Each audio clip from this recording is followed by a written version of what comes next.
Very good morning to all of you. Very good morning to all of you. So many of you, very good morning.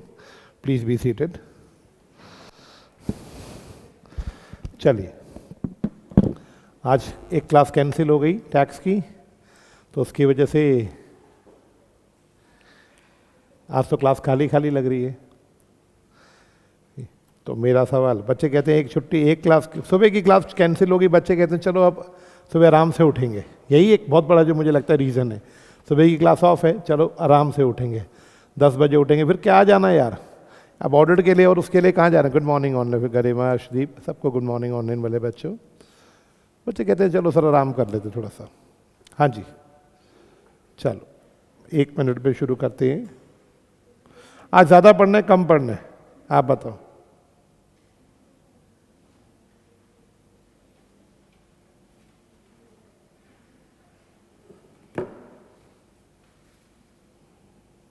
हाँ जी, आज ज़्यादा पढ़ना है या कम पढ़ना है, जैसा आप बोलोगे। चलिए ओके क्लास, तो शुरू करते हैं आज की क्लास में। पहला टॉपिक आज बताएंगे कौन सा। कल क्या रिवाइज कल क्या हुआ था, एक बार जरा कल को रिवाइज कर लेते हैं 2 मिनट, फिर आज कुछ नया पढ़ेंगे। कल लिमिटेशंस करा दी थी आपको, ठीक है।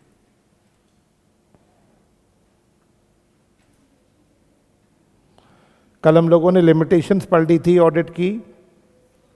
चलिए फटाफट रिकॉल करा दीजिए। ऑडिटर एब्सोल्यूट एश्योरेंस देता है ऑडिट में या नहीं देता ऑडिट में?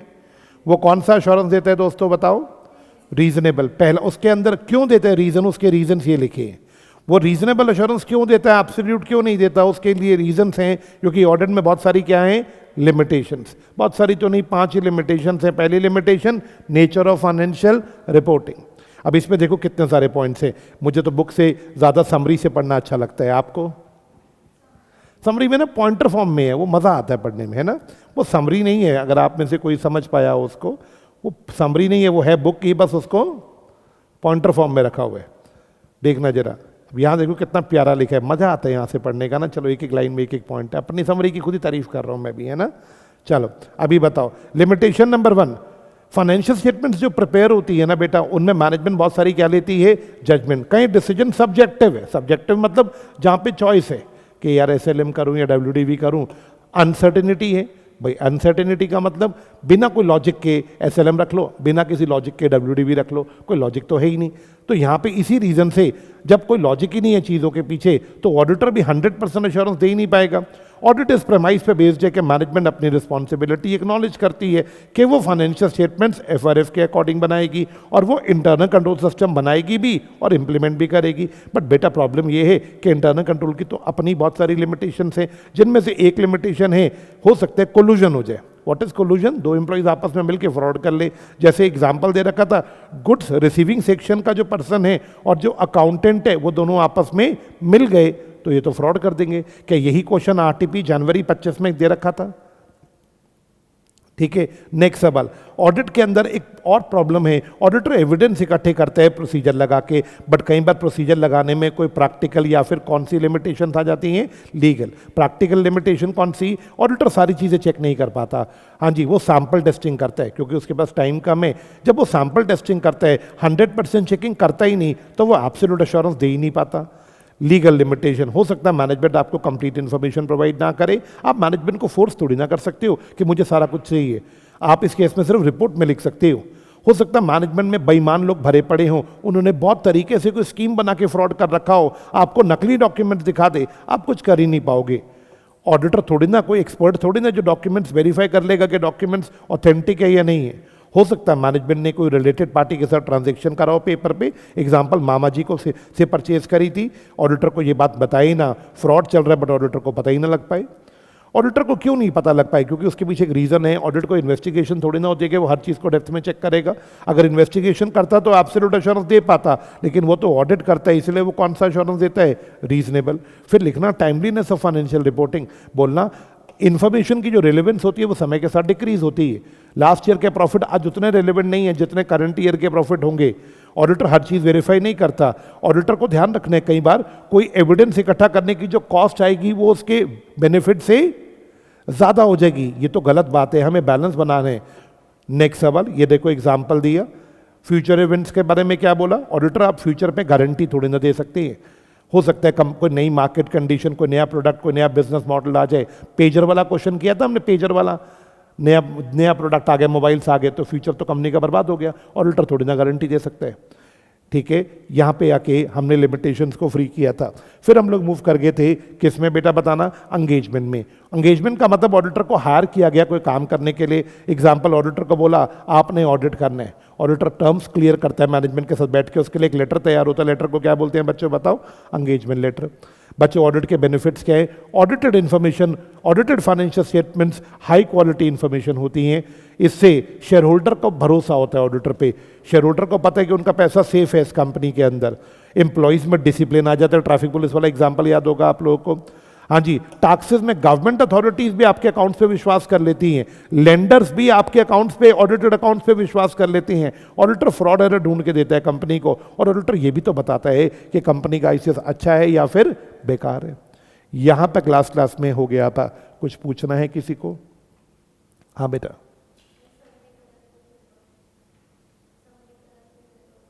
समरी को कलरफुल कर दो, ये डाउट है। समरी तो देखो बनी पड़ी है, कलरफुल में क्या, देखो मैं मेहनत नहीं कर पाऊंगा, मैं झूठ नहीं बोलूंगा, मेरे पास अभी बहुत काम है।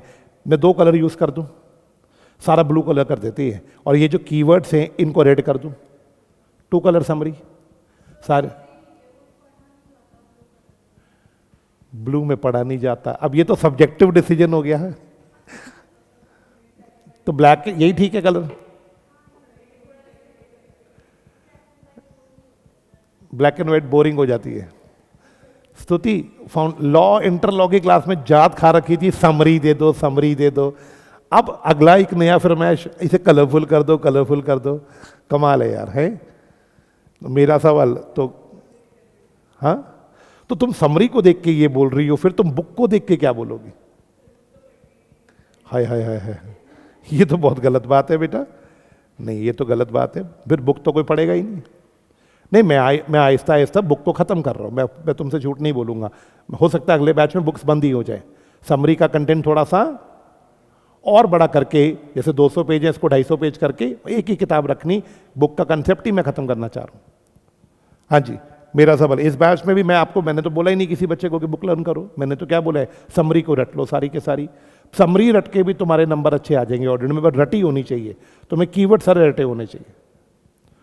तो कलरफुल में, अच्छा ब्लैक कलर का रख लेते हैं सारा का सारा, ये कीवर्ड्स को रेड कर देते हैं, black and red.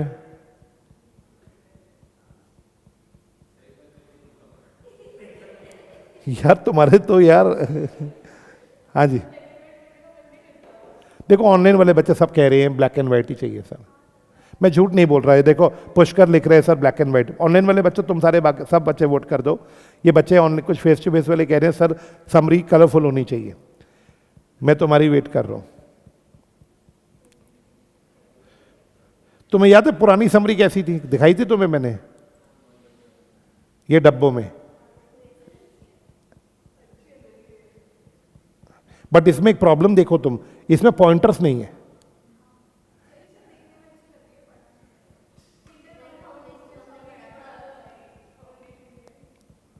Sir black, Surabhi लिख रही है ब्लैक एंड रेड सही है सर, ब्लैक के साथ रेड का कॉम्बिनेशन। चलो भाई करके भी दिखा दूंगा, एक करके भी दिखा दूंगा। नहीं ये तो मतलब अब तो बहुत मजे लेने वाले काम हो रहे हैं, है ना। मेरा सवाल, अभी कोई वर्ड फाइल पड़ी हो ना यहाँ पे, तो मैं उस पर करके दिखा दूँ तुम्हें। कोई वर्ड फाइल है ही नहीं, वर्ड फाइल सारी PDF है, कोई नहीं। मेरा सवाल मैं कल करके लाऊंगा, कल करके लाऊंगा। मतलब टीचर को ना फ्री नहीं बैठने देना तुम्हें हाँ 1-2 पेज ही करके लाऊंगा मैं। मतलब तुम देखो वॉल्यूम 1 अभी तक रेडी नहीं हुआ है, आज का दिन मेरे पास फ्री है। मैंने कहा आज मैं वॉल्यूम 1 प्रिंटिंग में भेज दूंगा, 2 दिन लगते हैं प्रिंट होने में, आज भेजूंगा तो कल और परसों मंडे को तुम्हें वॉल्यूम 1 मिल जाएगा, है ना। मैंने सोचा था आज वॉल्यूम 1, मैं तुम्हें झूठ नहीं बोलूंगा, मैंने सोचा था आज वॉल्यूम 1 और समरी दोनों प्रिंटिंग के लिए भेज दूं, ताकि देखो कल ये चैप्टर खत्म हो जाएगा। कल इज फ्राइडे, हो सकता है मैं सैटरडे ऑफ कर दूं, हो सकता है, मैं बोल नहीं ये श्योर नहीं हूं, क्योंकि ना नोट्स कितने दूंगा मैं तुम लोगों को, एक चैप्टर के नोट्स दे दिए, वो चैप्टर खत्म हो गया। अब क्या सैटरडे के लिए फिर से नए नोट्स फोटोकॉपी करूँ, स्टाफ को भी परेशान करूँ मैं? मंडे को बुक्स आएंगी, मंडे को नया चैप्टर शुरू कर देंगे। तो मेरा सवाल, अब बुक्स देनी है मंडे को, मेरा ये प्लान है।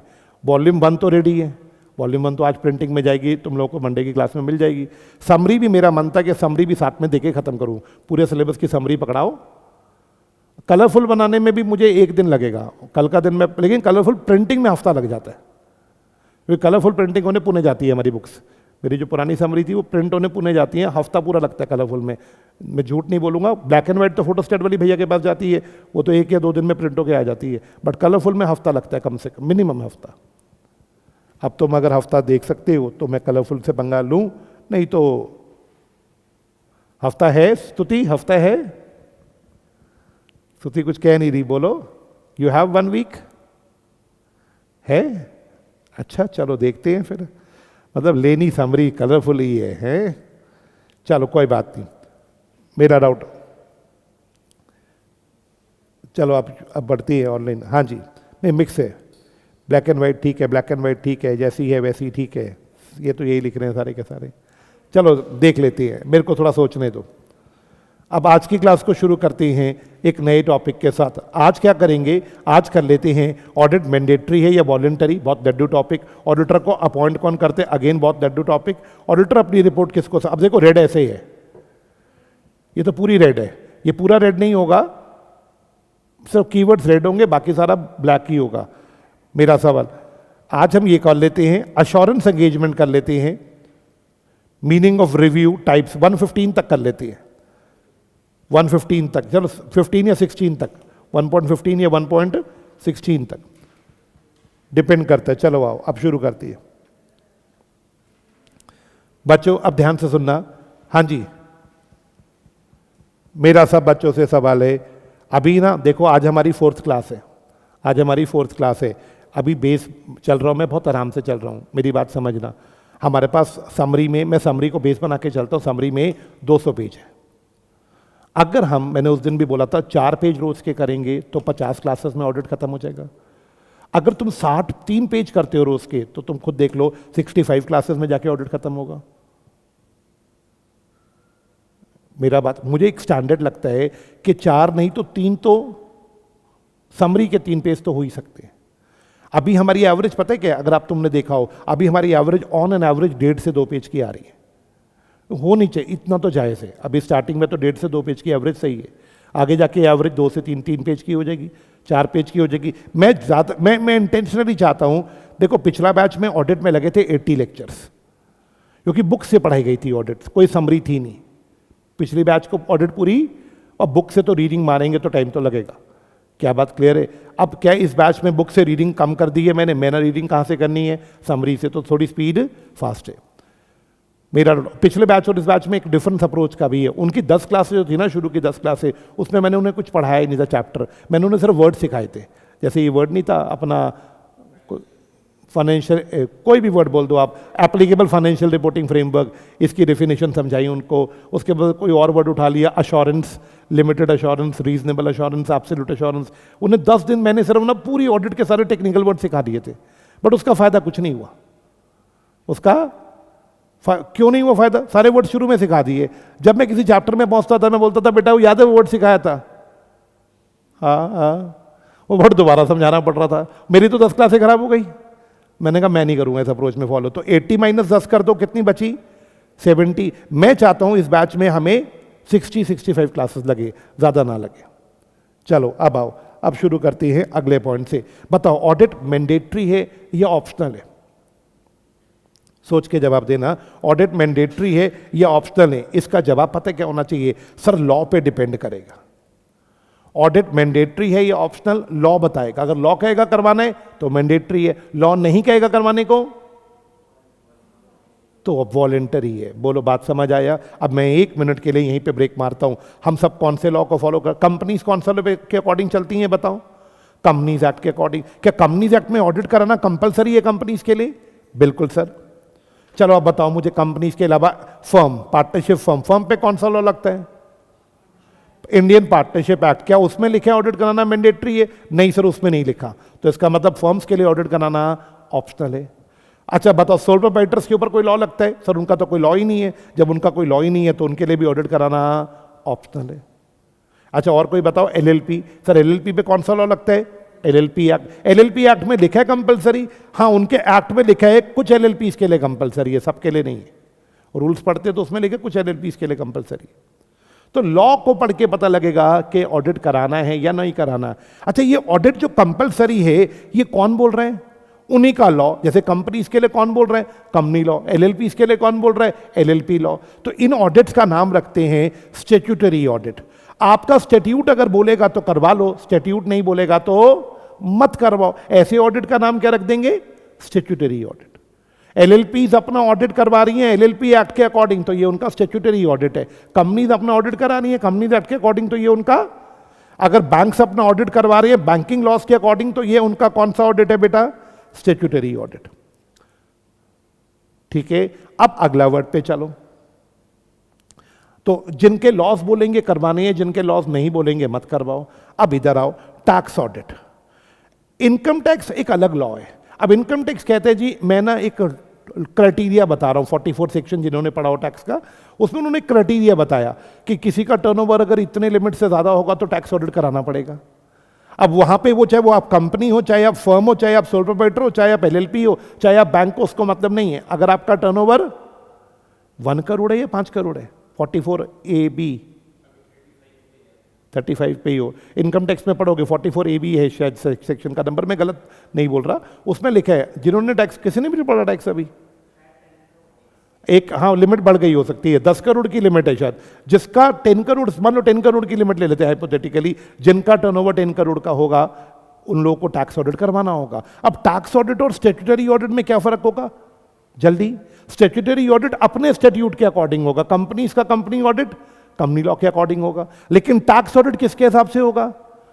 इनकम टैक्स एक्ट के अकॉर्डिंग। अब आप बताओ, इसका मतलब कंपनीज को 2 ऑडिट कराने होंगे? हाँ जी सर, एक statutory audit as per companies act और एक टैक्स ऑडिट एज पर। दोनों में फर्क क्या होगा? दोनों के लेवल अश्योरेंस का फर्क होगा। कंपनी ऑडिट कंपनी लॉ के अकॉर्डिंग किया जाएगा, एफआरएफ बन के कंपनी लॉ। और टैक्स ऑडिट में देखा जाएगा कि कंपनी ने इनकम टैक्स को ठीक से फॉलो किया या नहीं किया। क्या बात क्लियर है? तो मेरा डाउट। अच्छा इसके अलावा ये 2 ऑप्शंस हो गए, इनके अलावा कोई अपनी मर्जी से करवाना चाहे तो करवा सकता है। मान लो सोल प्रोप्राइटर्स हैं, उनके लिए ऑप्शनल है, बट उन्हें बैंकों से लोन लेना है, तो वो सोच रहे हैं यार करवा के चलते हैं ऑडिट ताकि लोन आराम से मिल जाए। क्या वॉलंटरली कोई अपनी मर्जी से कराना चाहे करा सकता है? बिल्कुल करा सकता है। तो मैंने 3 ऑप्शन दिए। अगर आपका स्टैट्यूट बोलेगा तो करवाना है, इनकम टैक्स और लॉ में लिखा होगा तो करवाना है। थर्ड सवाल, आपका खुद से वॉलंटरली मन कर रहे तो करवा लो। जैसे सोल प्रोप्राइटर को कोई लॉ नहीं बोलता ऑडिट कराने को, इनकम टैक्स में भी कब कराना होता दोस्तों बताना जरा?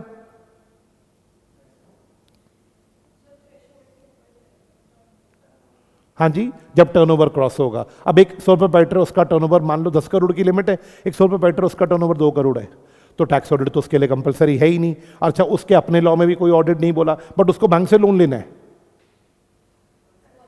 तो अपनी मर्जी से कराना चाहे करा ले। मुझे एक स्कूल खोलना है, मेरे लॉज नहीं बोलते ऑडिट कराने को, लेकिन सरकार मुझे स्कूल का लाइसेंस देगी ही नहीं। सरकार कहती है अपनी फाइल लगाओ। अब सरकार को फाइल दिखानी है स्कूल की, मैं सोच रहा हूँ कैसे लेके जाऊँ फाइल। लाइसेंस लेने के लिए सरकार से, स्कूल का लाइसेंस लेना है, सरकार ने नहीं बोला ऑडिट कराने को, बट मुझे लग रहा है सेफ रहेगा। वॉलंटरली मैं अपना खुद से क्या करवा के लेके जाना चाहता हूँ? ऑडिट। ऑडिट के एडवांटेजेस हैं, आपको कल की क्लास में बोला था, ऑडिटेड इंफॉर्मेशन पे लोग ज्यादा रिलाई करते हैं। क्या बात क्लियर है?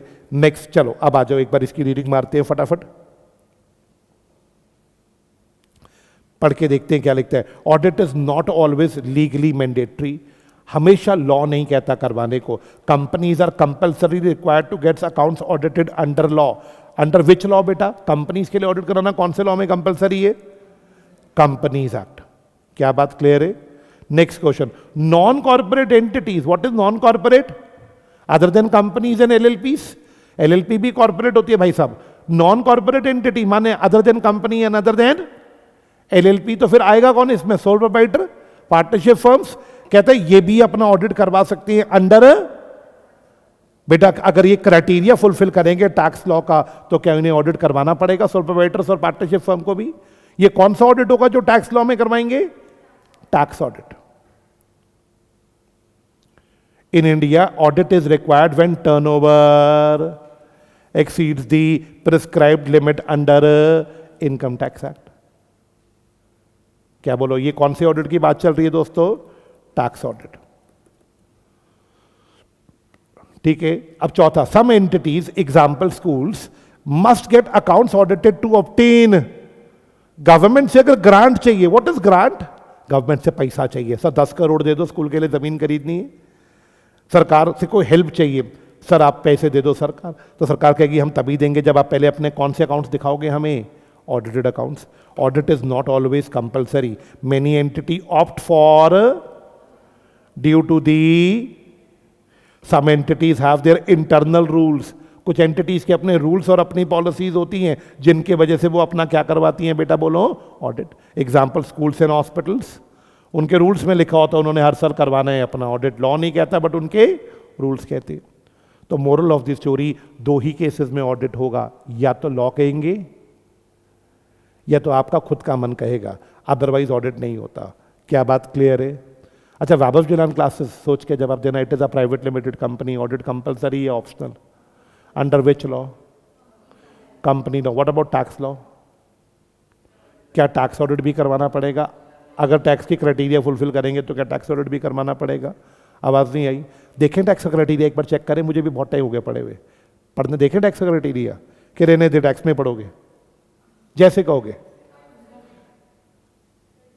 कर ले, चेक कर ले. मेरे को भी बहुत टाइम हो गया. हाँ,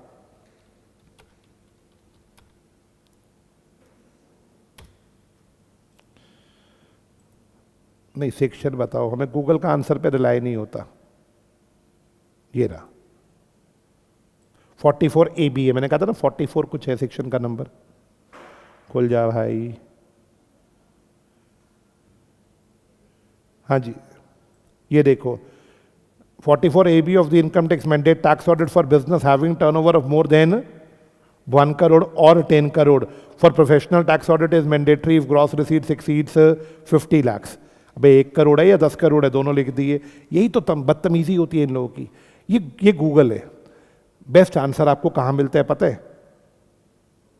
इन पे. अब इनके भी खुलेंगे फॉर्म तब ना. कोई तो बता दो. टैक्समैन. हाँ, ये है बढ़िया बंदा. हाँ जी, ये देखना जरा 44 AB. बताना भैया कब जरूरी है ऑडिट? एनी प्रोफेशनल नहीं, बिजनेस की बात करते हैं. If total sale turnover received from the business during the previous year exceeds 10 crore. पिछले साल का अगर आपका टर्नओवर 10 करोड़ का है, फिर ये कौन से बिजनेस की बात है? अच्छा, cash receipts and payment up to, ये कुछ अलग अलग लिमिट्स हैं, है ना. कईयों के लिए 1 करोड़ की लिमिट भी है और कईयों के लिए 10 करोड़ की लिमिट है. ये टैक्स वाले सारे डिटेल में पढ़ाएंगे. और प्रोफेशनल्स के लिए पता है क्या लिमिट है? प्रोफेशनल की अगर ग्रॉस रिसीट्स कितनी है बेटा? 50 लाख से ज्यादा तो उन्हें टैक्स ऑडिट कराने. तो अलग अलग लिमिट्स है. ये टैक्स में आप डिटेल में पढ़ोगे, टैक्स जब पढ़ोगे तो. अच्छा, इनका ऑडिट भी कौन करते हैं? टैक्स ऑडिट भी कौन करते हैं दोस्तों बताना? Chartered accountants. तो मेरा क्वेश्चन, अच्छा वैभव जिलान क्लासेस हैं. वैभव जिलान क्लासेस आपको अपना कंपनी ऑडिट भी कराना पड़ेगा और अगर आप टैक्स का क्राइटेरिया फुलफिल करते हो तो आपको टैक्स ऑडिट भी कराना पड़ेगा. अच्छा बताओ, अश्मीत सिंह मेरा नाम है, मेरी क्लासेस है, मैं सोल प्रोप्राइटर हूं. मुझे बताओ मुझे कौन सा कराना है? नहीं, मैं प्रोफेशनल सर्विसेज नहीं दे रहा, मैं तो एजुकेशनल सर्विसेज दे रहा हूं. बिजनेस माना जाएगा. हाँ, मैं क्लाइंट को एडवाइस दूंगा तो वो प्रोफेशनल सर्विस है. बच्चों को पढ़ा रहा हूं, ये तो मेरा बिजनेस है. तो बिजनेस में इसका मतलब मेरे लिए कोई कंपनी ऑडिट मैंडेटरी या not mandatory? Tax audit mandatory होगा अगर मैं एक लिमिट्स को क्रॉस कर जाऊंगा तो मेरे लिए टैक्स ऑडिट मैंडेटरी हो. क्या बात क्लियर है? तो चलो, हम लोगों ने ये बात पढ़ ली. कईयों के लिए मैंडेटरी, कईयों के लिए नॉट मैंडेटरी. मैंडेटरी नहीं है, फिर भी क्या मैं अपनी मर्जी से करवा सकता हूं? अगर मुझे कोई फायदा दिख रहा है ऑडिट का, बिल्कुल करा सकते हो सर आप. तो क्लास का पहला टॉपिक समझ आ गया. बहुत लड्डू सा टॉपिक था. चलो अब हम कंपनीज की बात करेंगे. हम और किसी एंटिटी की बात नहीं करेंगे इस बैच में. फोकस सिर्फ किस पे है? कंपनीज पे. बताओगे ऑडिटर को अपॉइंट कौन करता है? ऑडिटर को अपॉइंट कौन करते हैं? Generally auditor is appointed by owners. Owners company के केस में कौन होते हैं दोस्तों बताओ? Share holders. Share holders appoint करेंगे। हाँ, in some cases by constitutional government authorities as per the loss. कहते हैं कुछ केसेस ऐसे जिसमें गवर्नमेंट अथॉरिटीज अपॉइंट करेगी या कॉन्स्टिट्यूशनल अथॉरिटी। कॉन्स्टिट्यूशनल वर्ड सुनो, सीएजी के लिए यूज हो रहा है। बताओगे कौन सा केस है जिसमें सीएजी अपॉइंट करते हैं? गवर्नमेंट कंपनी में ओनर्स नहीं अपॉइंट करते, कौन अपॉइंट करते हैं? सीएजी। तो कॉन्स्टिट्यूशनल अथॉरिटी वर्ड किसके लिए आ रहा है? सीएजी। अच्छा, गवर्नमेंट अथॉरिटीज अपॉइंट करती है। अब इसका भी मैं बता देता हूं, गवर्नमेंट अथॉरिटीज क्या क्या एग्जांपल है सुनो। अगर किसी कंपनी है, किसी का भी नाम ले लो, किसी के भी अकाउंट्स में इनकम टैक्स ऑफिसर को डाउट आ जाए। आपने सुना होगा टैक्स ऑफिसर को बोलते हैं असेसिंग ऑफिसर। असेसिंग ऑफिसर तुम्हारी असेसमेंट कर रहा है, उसे तुम्हारे कागजों में गड़बड़ लग रही है, तो असेसिंग ऑफिसर क्या करेगा? एक सीए को अपॉइंट करेगा, बोलेगा सीए मुझे इनके अकाउंट्स में गड़बड़ लग रही है, बेटा एक बार इसका स्पेशल ऑडिट करो ढंग से। यहां पे ऑडिटर किसने अपॉइंट किया? इनकम टैक्स असेसिंग ऑफिसर ने। उसको मैं क्या वर्ड यूज करूंगा उसके लिए बताना? Government authority. जब भी असेसिंग ऑफिसर को किसी क्लाइंट की फाइल देख के उसमें कुछ गड़बड़ लगती है, तो असेसिंग ऑफिसर क्या करवा सकता है दोस्तों बताना? उसका टैक्स ऑडिट नहीं है, this is not tax audit, this is a special audit. Auditor किसने अपॉइंट किया? गवर्नमेंट अथॉरिटी, इनकम टैक्स वालों ने अपॉइंट किया। तो क्या आपको तीनों वर्ड समझ आ गए? वैसे ओनर्स करते हैं कंपनी के केस में, गवर्नमेंट कंपनी के केस में सीएजी करता है, और कई बार इनकम टैक्स वाले भी ऑडिटर अपॉइंट करते हैं जब उन्हें किसी की फाइल में डाउट आता है। In case of company, auditor is appointed bye members, share holder in. जिन्होंने लॉ पढ़ा है बताओगे ये ऑर्डिनरी बिजनेस होता है या स्पेशल बिजनेस? एजीएम में ऑडिटर अपॉइंट करना, this is an ordinary business. AGM में ऑडिटर अपॉइंट करना कौन सा बिजनेस है बताओगे? कंपनी लॉ में रूल क्या है? टेन्योर कितना होगा ऑडिटर का कंपनी लॉ में? जो एजीएम में ऑडिटर अपॉइंट होंगे उनका टेन्योर 5 साल का होगा। याद आया मेरा? Shareholders are the owners of the company and hence appoint auditor in the AGM. Clear है? अच्छा, गवर्नमेंट कंपनीज के केस में auditor is appointed by CAG. Government company के केस में ऑडिटर को कौन अपॉइंट करता है? Common fast CAG. सीएजी एक इंडिपेंडेंट कॉन्स्टिट्यूशनल अथॉरिटी है, कल भी बोला था मैंने। कॉन्स्टिट्यूशनल अथॉरिटी क्यों है सीएजी? क्योंकि इसकी अपॉइंटमेंट एज पर कॉन्स्टिट्यूशन होती है और इंडिपेंडेंट है। सीएजी ना सेंट्रल गवर्नमेंट का है ना स्टेट गवर्नमेंट का, सीएजी इन दोनों गवर्नमेंट से बिल्कुल इंडिपेंडेंट है। अच्छा, फर्म के केस में कौन अपॉइंट करता होगा ऑडिटर्स को? पार्टनरशिप फर्म के केस में auditor is appointed by partners. अच्छा, कुछ सिचुएशंस ऐसी बताओगे, अभी पढ़ाई थी, auditor may be appointed by government authority as per laws और रेगुलेशन। एग्जाम्पल क्या लिखेंगे? हाँ जी, assessing officer may appoint auditor for special audit if necessary.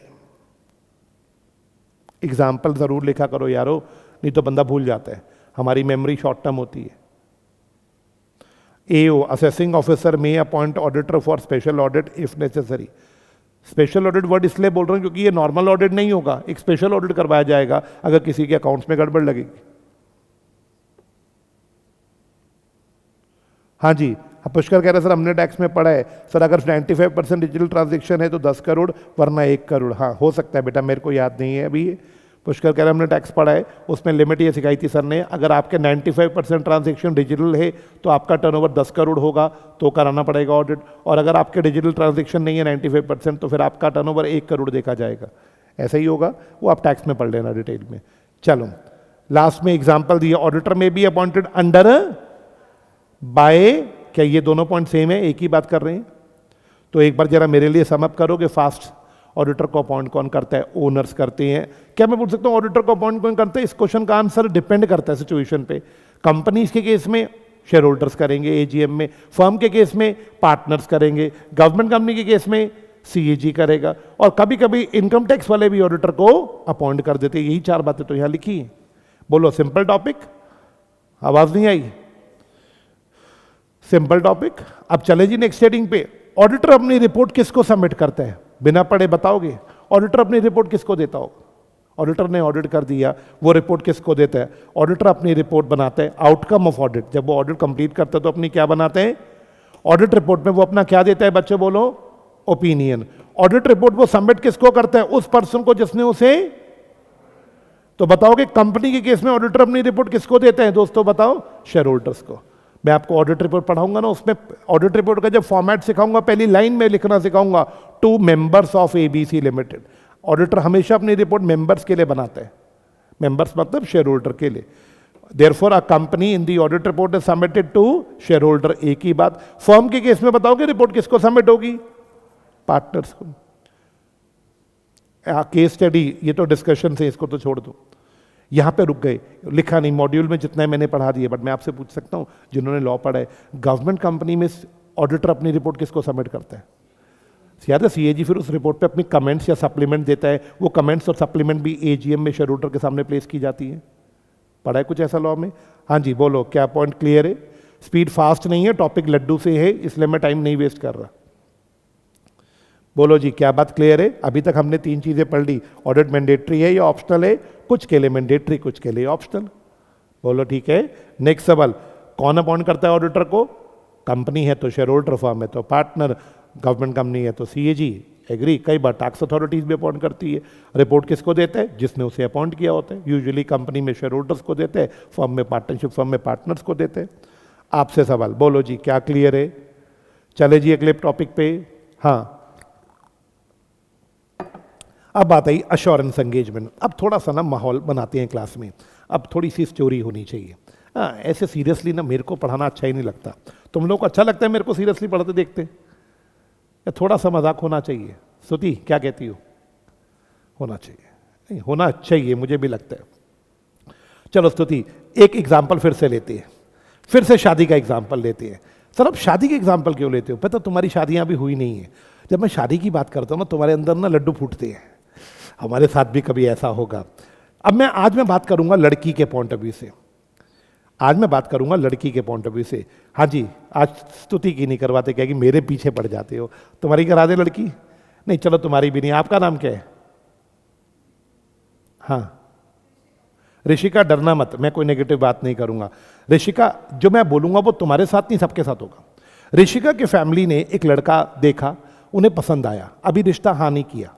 Ritika की फैमिली ने, मैंने ये नहीं बोला ऋतिका ने लड़का देखा, ऋषिका ने लड़का देखा, गलत मत सोचना। ऋषिका की फैमिली ने ऋषिका के लिए एक लड़का देखा और पसंद आया, अभी बात आगे करनी है।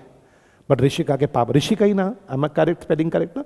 ऋषिका के पापा कहते हैं यार मैंने इस लड़के के साथ अपनी बेटी को बयाना है, सारी जिंदगी मेरी लड़की इसके साथ रहेगी, मुझे इस लड़के की ना थोड़ी जांच पड़ताल करनी है, मुझे कोई अश्योरेंस दे दे कि लड़का ठीक है या नहीं है। अब आप सब बच्चे बताओ। हाँ जी, गर्ल फैमिली कौन है भैया? गर्ल फैमिली, ऋषिका की फैमिली क्या जानना चाहती है? इस बॉय ट्रस्ट वर्दी? सच बताना ऋषिका, क्या ये सिर्फ तुम्हारी फैमिली जानना चाहेगी या हर लड़की की फैमिली ये जानना चाहेगी? स्तुति, हाँ, बॉय ट्रस्ट वर्दी है या नहीं है ये तो जानना चाहेगी, है ना? अब आप बताओ क्या करें? शुरू करें कहानी। लड़का ट्रस्टवर्दी है या नहीं है, मेरी लड़की के लायक है या नहीं है? भाई मेरी लड़की है, मान लो ये ऋषिका मेरी बेटी है, मैं तो जानना चाहूंगा ना वो लड़का कैसा था भाई, जिसके साथ मैंने उस लड़की को अपनी लड़की को बयाना है, वो लड़का कैसा है। तो अब मैं क्या करूंगा, ध्यान से सुनना। यहाँ 3 पार्टीज हैं। मैंने इसके लिए हायर किया एक डिटेक्टिव अंकल, एक बुढ़े अंकल को हायर किया जिनका यही काम है। वो कह रहे हैं लड़की, मैं लड़के की सारी डिटेल आपको पता कर दूंगा जी। ठीक है डिटेक्टिव अंकल। दूसरा बंदा कौन है जिसकी चेकिंग होनी है बताओ? बॉय की। तीसरी कौन है? चेकिंग कौन करवा रहे हैं? पापा करवा रहे हैं। किसके पापा? आवाज नहीं आई। पापा बोलो या गर्ल्स वाले बोलो? पापा की जगह गर्ल्स वाले लिख दूं? ये चेकिंग करवा रहे हैं। चेकिंग हो किसकी रही है? बॉय वालों की। बॉय वालों की नहीं, बॉय की चेकिंग हो रही है। हाँ जी, कर कौन रहे? Detective uncle. तो कितने लोग हो गए? 3 लोग। ठीक है, अब आप बताओ मेरा डाउट। हाँ जी, सब्जेक्ट क्या है, क्या चेक करना है? बॉय की इनकम चेक करनी है, ऑफ कोर्स यस। हाँ जी, बॉय का कैरेक्टर चेक करना है, फैमिली का बैकग्राउंड चेक करना है। यही 3 चीजें मेन होती हैं चेक करना। तो हमारा सब्जेक्ट मैटर क्या है बेटा? क्या 3 चीजें चेक करनी है हम लोगों को? बॉय की इनकम और बॉय का कैरेक्टर और फैमिली बैकग्राउंड। लड़कों तुम ध्यान से सुनना, तुम्हारा कैरेक्टर साफ होना चाहिए, चेक होता है ये। क्या बात क्लियर है? अब आप बताओ क्राइटेरिया क्या देखा जाएगा? बॉय इनकम कितनी होगी तो एक्सेप्टेबल मानी जाएगी? ऋषिका कितनी इनके लड़के की होनी चाहिए? रीजनेबल। मैं लिख देता हूं 1 लाख। मेरे को ऑडिट पढ़ा रही है, रीजनेबल। हाँ, मेरा डाउट 1 लाख से तो ऊपर होनी चाहिए। ऑफ कोर्स दिल्ली जैसे शहर में रहना तो 1 लाख से तो ऊपर होनी चाहिए। कैरेक्टर, अब आप कैरेक्टर, भाई इसके कोई पास्ट में कोई अफेयर ना हो। हाँ, मेरा डाउट कैरेक्टर का साफ होना चाहिए, पता लग रहा है शादी मेरे से कर रहे हैं और तारे कहीं और जुड़ी पड़ी है इसकी। हाँ, पास्ट अफेयर चलेंगे बट वो एंडेड अफेयर होने चाहिए, मतलब तारे टूटी हुई होनी चाहिए। हाँ, या तो नहीं, देखो मेरा डाउट, पास्ट में कोई अफेयर है तो एंड होना चाहिए, कोई तारे जुड़ी हुई नहीं होनी चाहिए। हाँ, मेरा डाउट। अब तीसरा, फैमिली पे, फैमिली का नेचर, फैमिली पे कोई क्रिमिनल केस ना चल रहा हो, पता लगा लड़के का बाप मर्डरर है। हाँ, मेरा फैमिली पे कोई क्रिमिनल केस ना हो, फैमिली की अपने कम्युनिटी में, अपने मोहल्ले में रेपुटेशन गुड होनी चाहिए। फैमिली पे कोई क्रिमिनल केस ना हो, है ना। फैमिली के, मान लो लड़के का बड़ा भाई है, वही मर्डरर है, रेपिस्ट है, ये तो क्रिमिनल भी देखना पड़ेगा। और फैमिली की उस मोहल्ले में, उस कम्युनिटी में, मान लो जैन समाज है तो उस जैन समाज में या उस कम्युनिटी में कैसा क्या नेचर है, फैमिली की रेपुटेशन ठीक है। ये क्राइटेरिया है जो हमने चेक करना है। किसने चेक करना है दोस्तों बताओ? डिटेक्टिव अंकल ने। डिटेक्टिव अंकल चल पड़े। अब हमको क्या चाहिए क्राइटेरिया चेक करने के लिए? एविडेंस। सैलरी के लिए आप बताओगे बेस्ट एविडेंस क्या है? 2 ऑप्शन देता हूं। सैलरी का स्लिप चाहिए लड़के की, या पड़ोसी बता दे, या लड़के की कार देख के जज हो जाएगा कि उसकी सैलरी कितनी है। Yes, the best evidence will be salary slip. पड़ोसी से नहीं, इतना पड़ोसी तो कह सकता है बहुत पैसे कमाता है जी, हो सकता है कि गाड़ी लेके घूम रहा हो फॉर्च्यूनर 50 लाख रुपए की किश्तों पे।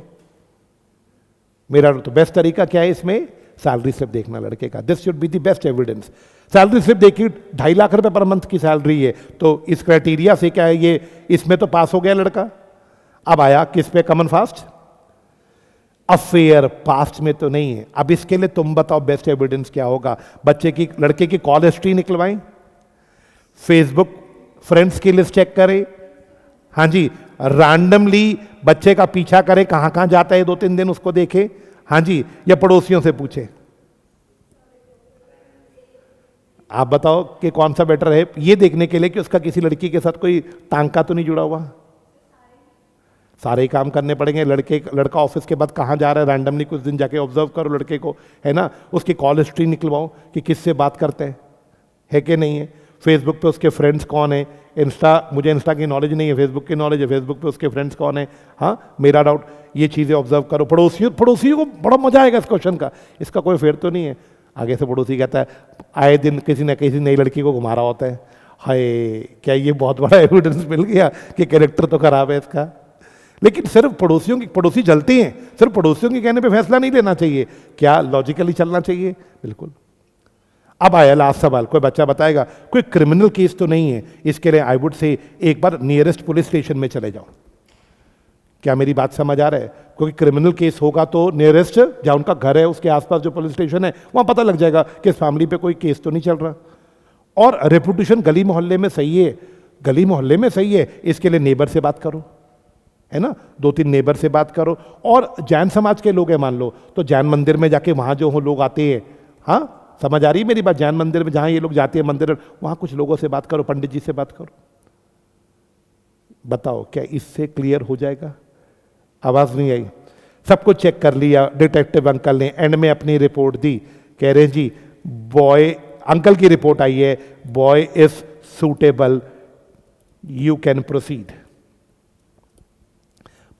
डिटेक्टिव अंकल ने अपनी रिपोर्ट दी है जी ऋषिका के पापा को। जवाब दीजिए ऋषिका, आपको रिपोर्ट मिल गई। अब आप मुझे बताओगे बेटा उन्होंने क्या रिपोर्ट में लिखा? Boy is suitable.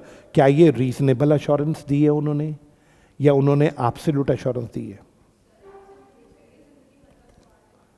नहीं बेटे, भावुक को क्या आंसर मत दो। बेटा बेटा बेटा बेटा लड़के का पास सही है, फ्यूचर देखा है? फ्यूचर इवेंट याद आया एक वर्ड? तो क्या बोलते हो? यस। अंदर तो कोई नहीं घुसा हो। कई लड़के ऐसे होते हैं, उन्होंने सब बहुत खराब लड़के होते हैं, लेकिन जब उनकी शादी की कहीं बात शुरू हो जाती है ना, अपना कैरेक्टर ऐसा कर लेते हैं कि उनसे ज़रा शरीफ कोई है नहीं। अब हो सकता है डिटेक्टिव अंकल को भी लगे लड़का बहुत ठीक है, लेकिन ये तो खिलाड़ी है पुराना। मेरा सवाल तो अब आप देखो, आपको स्टोरी समझ आई? अब इस स्टोरी को एंड करते हैं, अपने टॉपिक के साथ जोड़ने की कोशिश करते हैं। बोलो रेडी हो? ऋषिका के पापा को क्या चाहिए थी डिटेक्टिव अंकल से? सर उन्हें चाहिए थी अश्योरेंस। बता सकते हो उन्हें क्या चाहिए थी? तो उन्होंने अश्योरेंस के लिए एक बंदे को अंगेज किया। पापा ने किसको अंगेज किया बताओ? डिटेक्टिव अंकल को, है ना। अश्योरेंस एंगेजमेंट क्या होती है, अब मीनिंग समझाओगे? It is an engagement, assurance engagement एक एंगेजमेंट है जहां पे प्रैक्टिशनर जो आया है चेकिंग करने, कौन है मेरे एग्जांपल का प्रैक्टिशनर? Detective uncle. अभी ऑडिट के लिए नहीं पढ़ना, पहले इसको एक बार मेरे एग्जांपल से मैच कर लो, फिर ऑडिट में समझा दूंगा। प्रैक्टिशनर आके अपनी क्या देता है दोस्तों बताओ? कंक्लूजन देता है, जिससे कॉन्फिडेंस बढ़ता है। किसका कॉन्फिडेंस बढ़ता है? यूजर्स का। या यूजर्स कौन है दोस्तों बोलो? ऋषिका की फैमिली। बोलो बच्चे यस और नो। प्रैक्टिशनर जो है डिटेक्टिव अंकल जब अपनी रिपोर्ट देंगे तो किसका अश्योरेंस बढ़ेगा, किसका कॉन्फिडेंस बढ़ेगा? ऋषिका की फैमिली का। बताओ जी, प्रैक्टिशनर गिव्स ओपिनियन ऑन, सिर्फ बॉय की 3 चीजों पे ओपिनियन देगा, बॉय की इनकम पे, बॉय के कैरेक्टर पे और बॉय के फैमिली पे। Helping users make confident users decision. आपको लेने के ऋषिका को वहां बयाना है या नहीं बयाना, वो डिसीजन आपका है। मैं तो आपको सिर्फ ओपिनियन दे सकता हूं कि वो लोग ठीक हैं या नहीं है।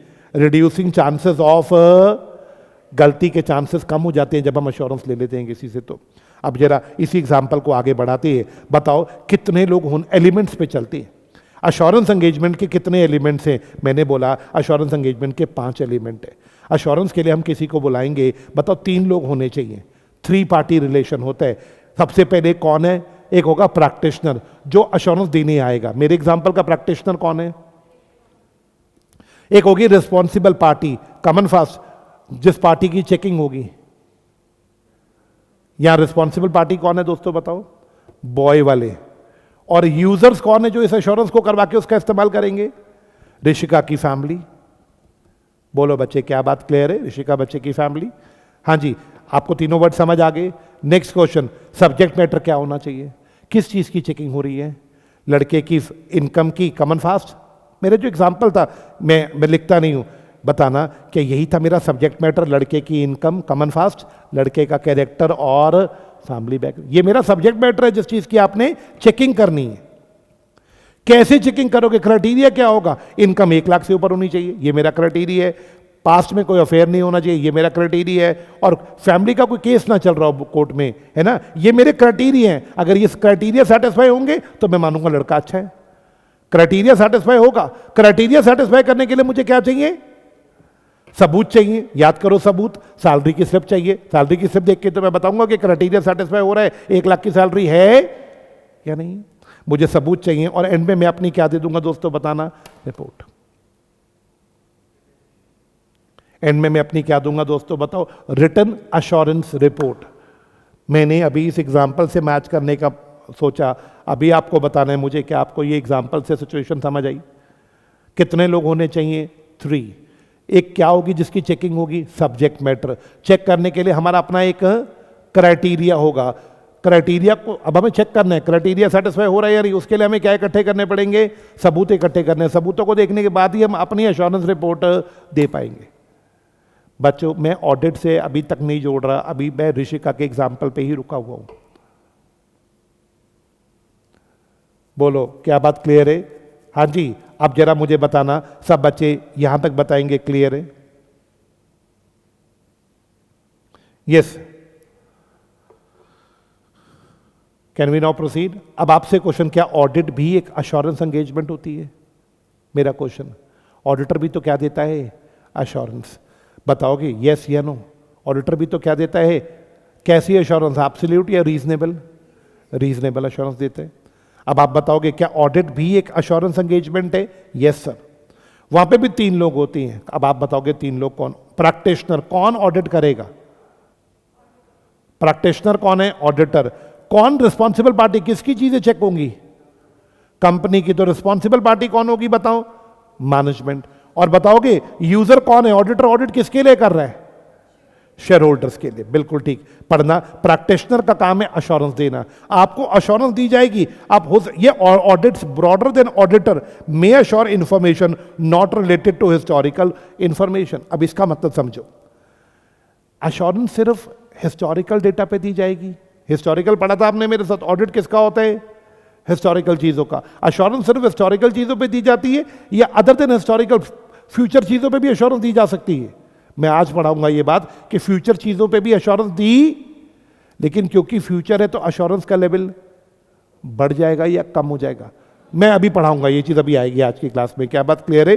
हाँ जी। रिस्पॉन्सिबल पार्टी कौन होगी? जिसने वो सब्जेक्ट मैटर तैयार किया होगा। बताओ कि मेरे एग्जाम्पल में किसने तैयार किया सारा डेटा? मैनेजमेंट ने। यूजर्स कौन है जिसके लिए रिपोर्ट बनेगी? Share holders. हम क्या चेक करने आए हैं? कोई बताएगा एज एन ऑडिटर हम क्या चेक करने आए हैं? हमारा सब्जेक्ट मैटर क्या है? Yes, financial statement. हम वो इंफॉर्मेशन चेक करेंगे जो फाइनेंशियल स्टेटमेंट्स हैं। हम क्राइटेरिया क्या रखेंगे? फाइनेंशियल स्टेटमेंट्स में क्या चेक करेंगे? What should be the benchmark? कि क्या सारे अकाउंटिंग स्टैंडर्ड, क्या शेड्यूल 3 सेटिस्फाई हुआ या? तो ये हमारे क्या बन गए दोस्तों? बोलो बेंचमार्क। एएस फॉलो हुए या नहीं हुए? शेड्यूल 3 फॉलो हुआ या?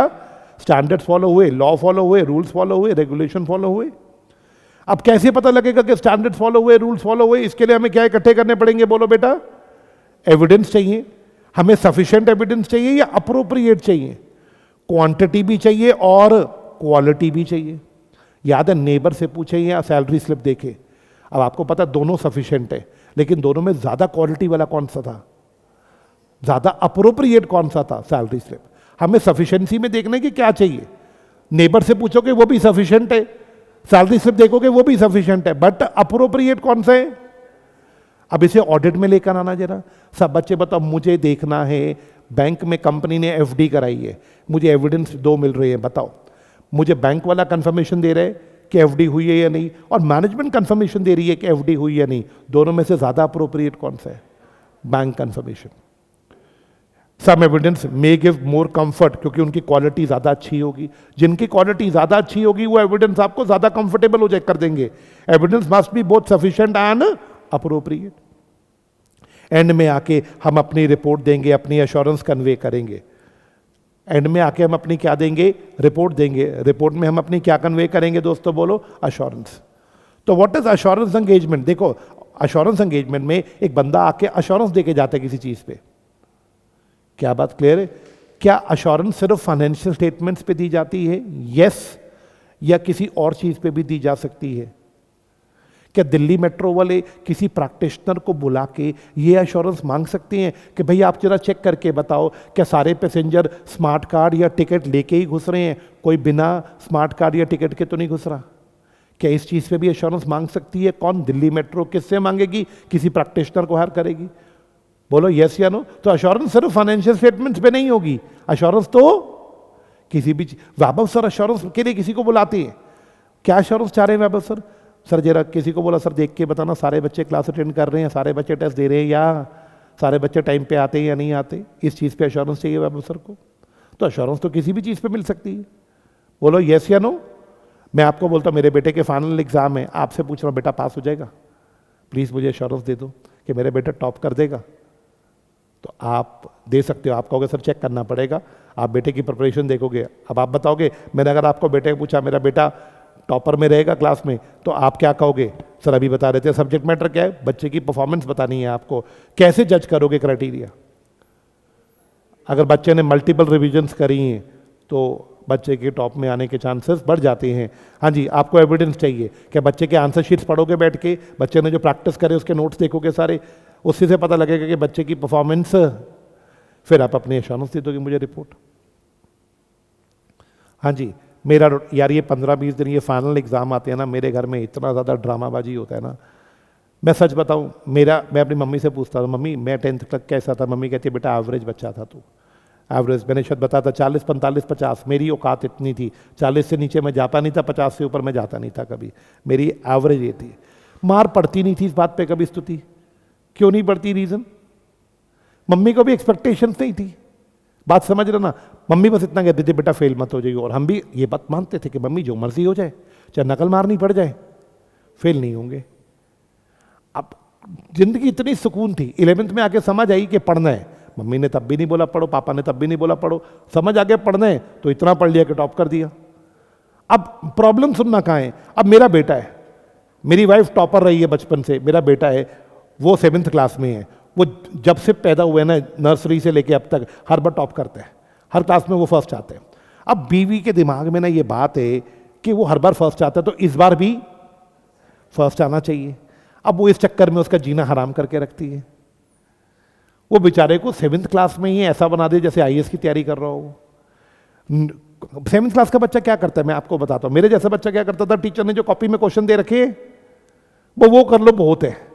अब वाइफ उसको कॉपी से क्वेश्चन भी करा रही है, फिर टीचर ने जो एक्स्ट्रा नोट्स भेजे हैं वो भी करा रही है, उसके बाद बुक में ढूंढ रही है कुछ एक्स्ट्रा और पॉइंट्स तो नहीं है, वो भी करा रही है।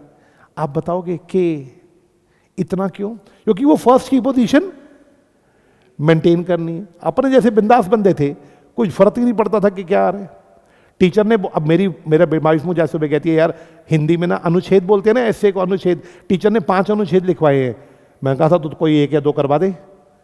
अब हम तो करते ही 1 या 2 थे, अगर आ गए तो ठीक है, नहीं तो कोई बात नहीं, बना बनू के लिख लेंगे। आप बताओ 5 अनुच्छेद कौन लर्न करेगा? मेरी वाइफ कहती है आप ऐसे पढ़ते थे, मुझे कहती है आप ऐसे पढ़ते थे। मैंने कहा ऑफ कोर्स यस, इसमें तो कोई शक है ही नहीं।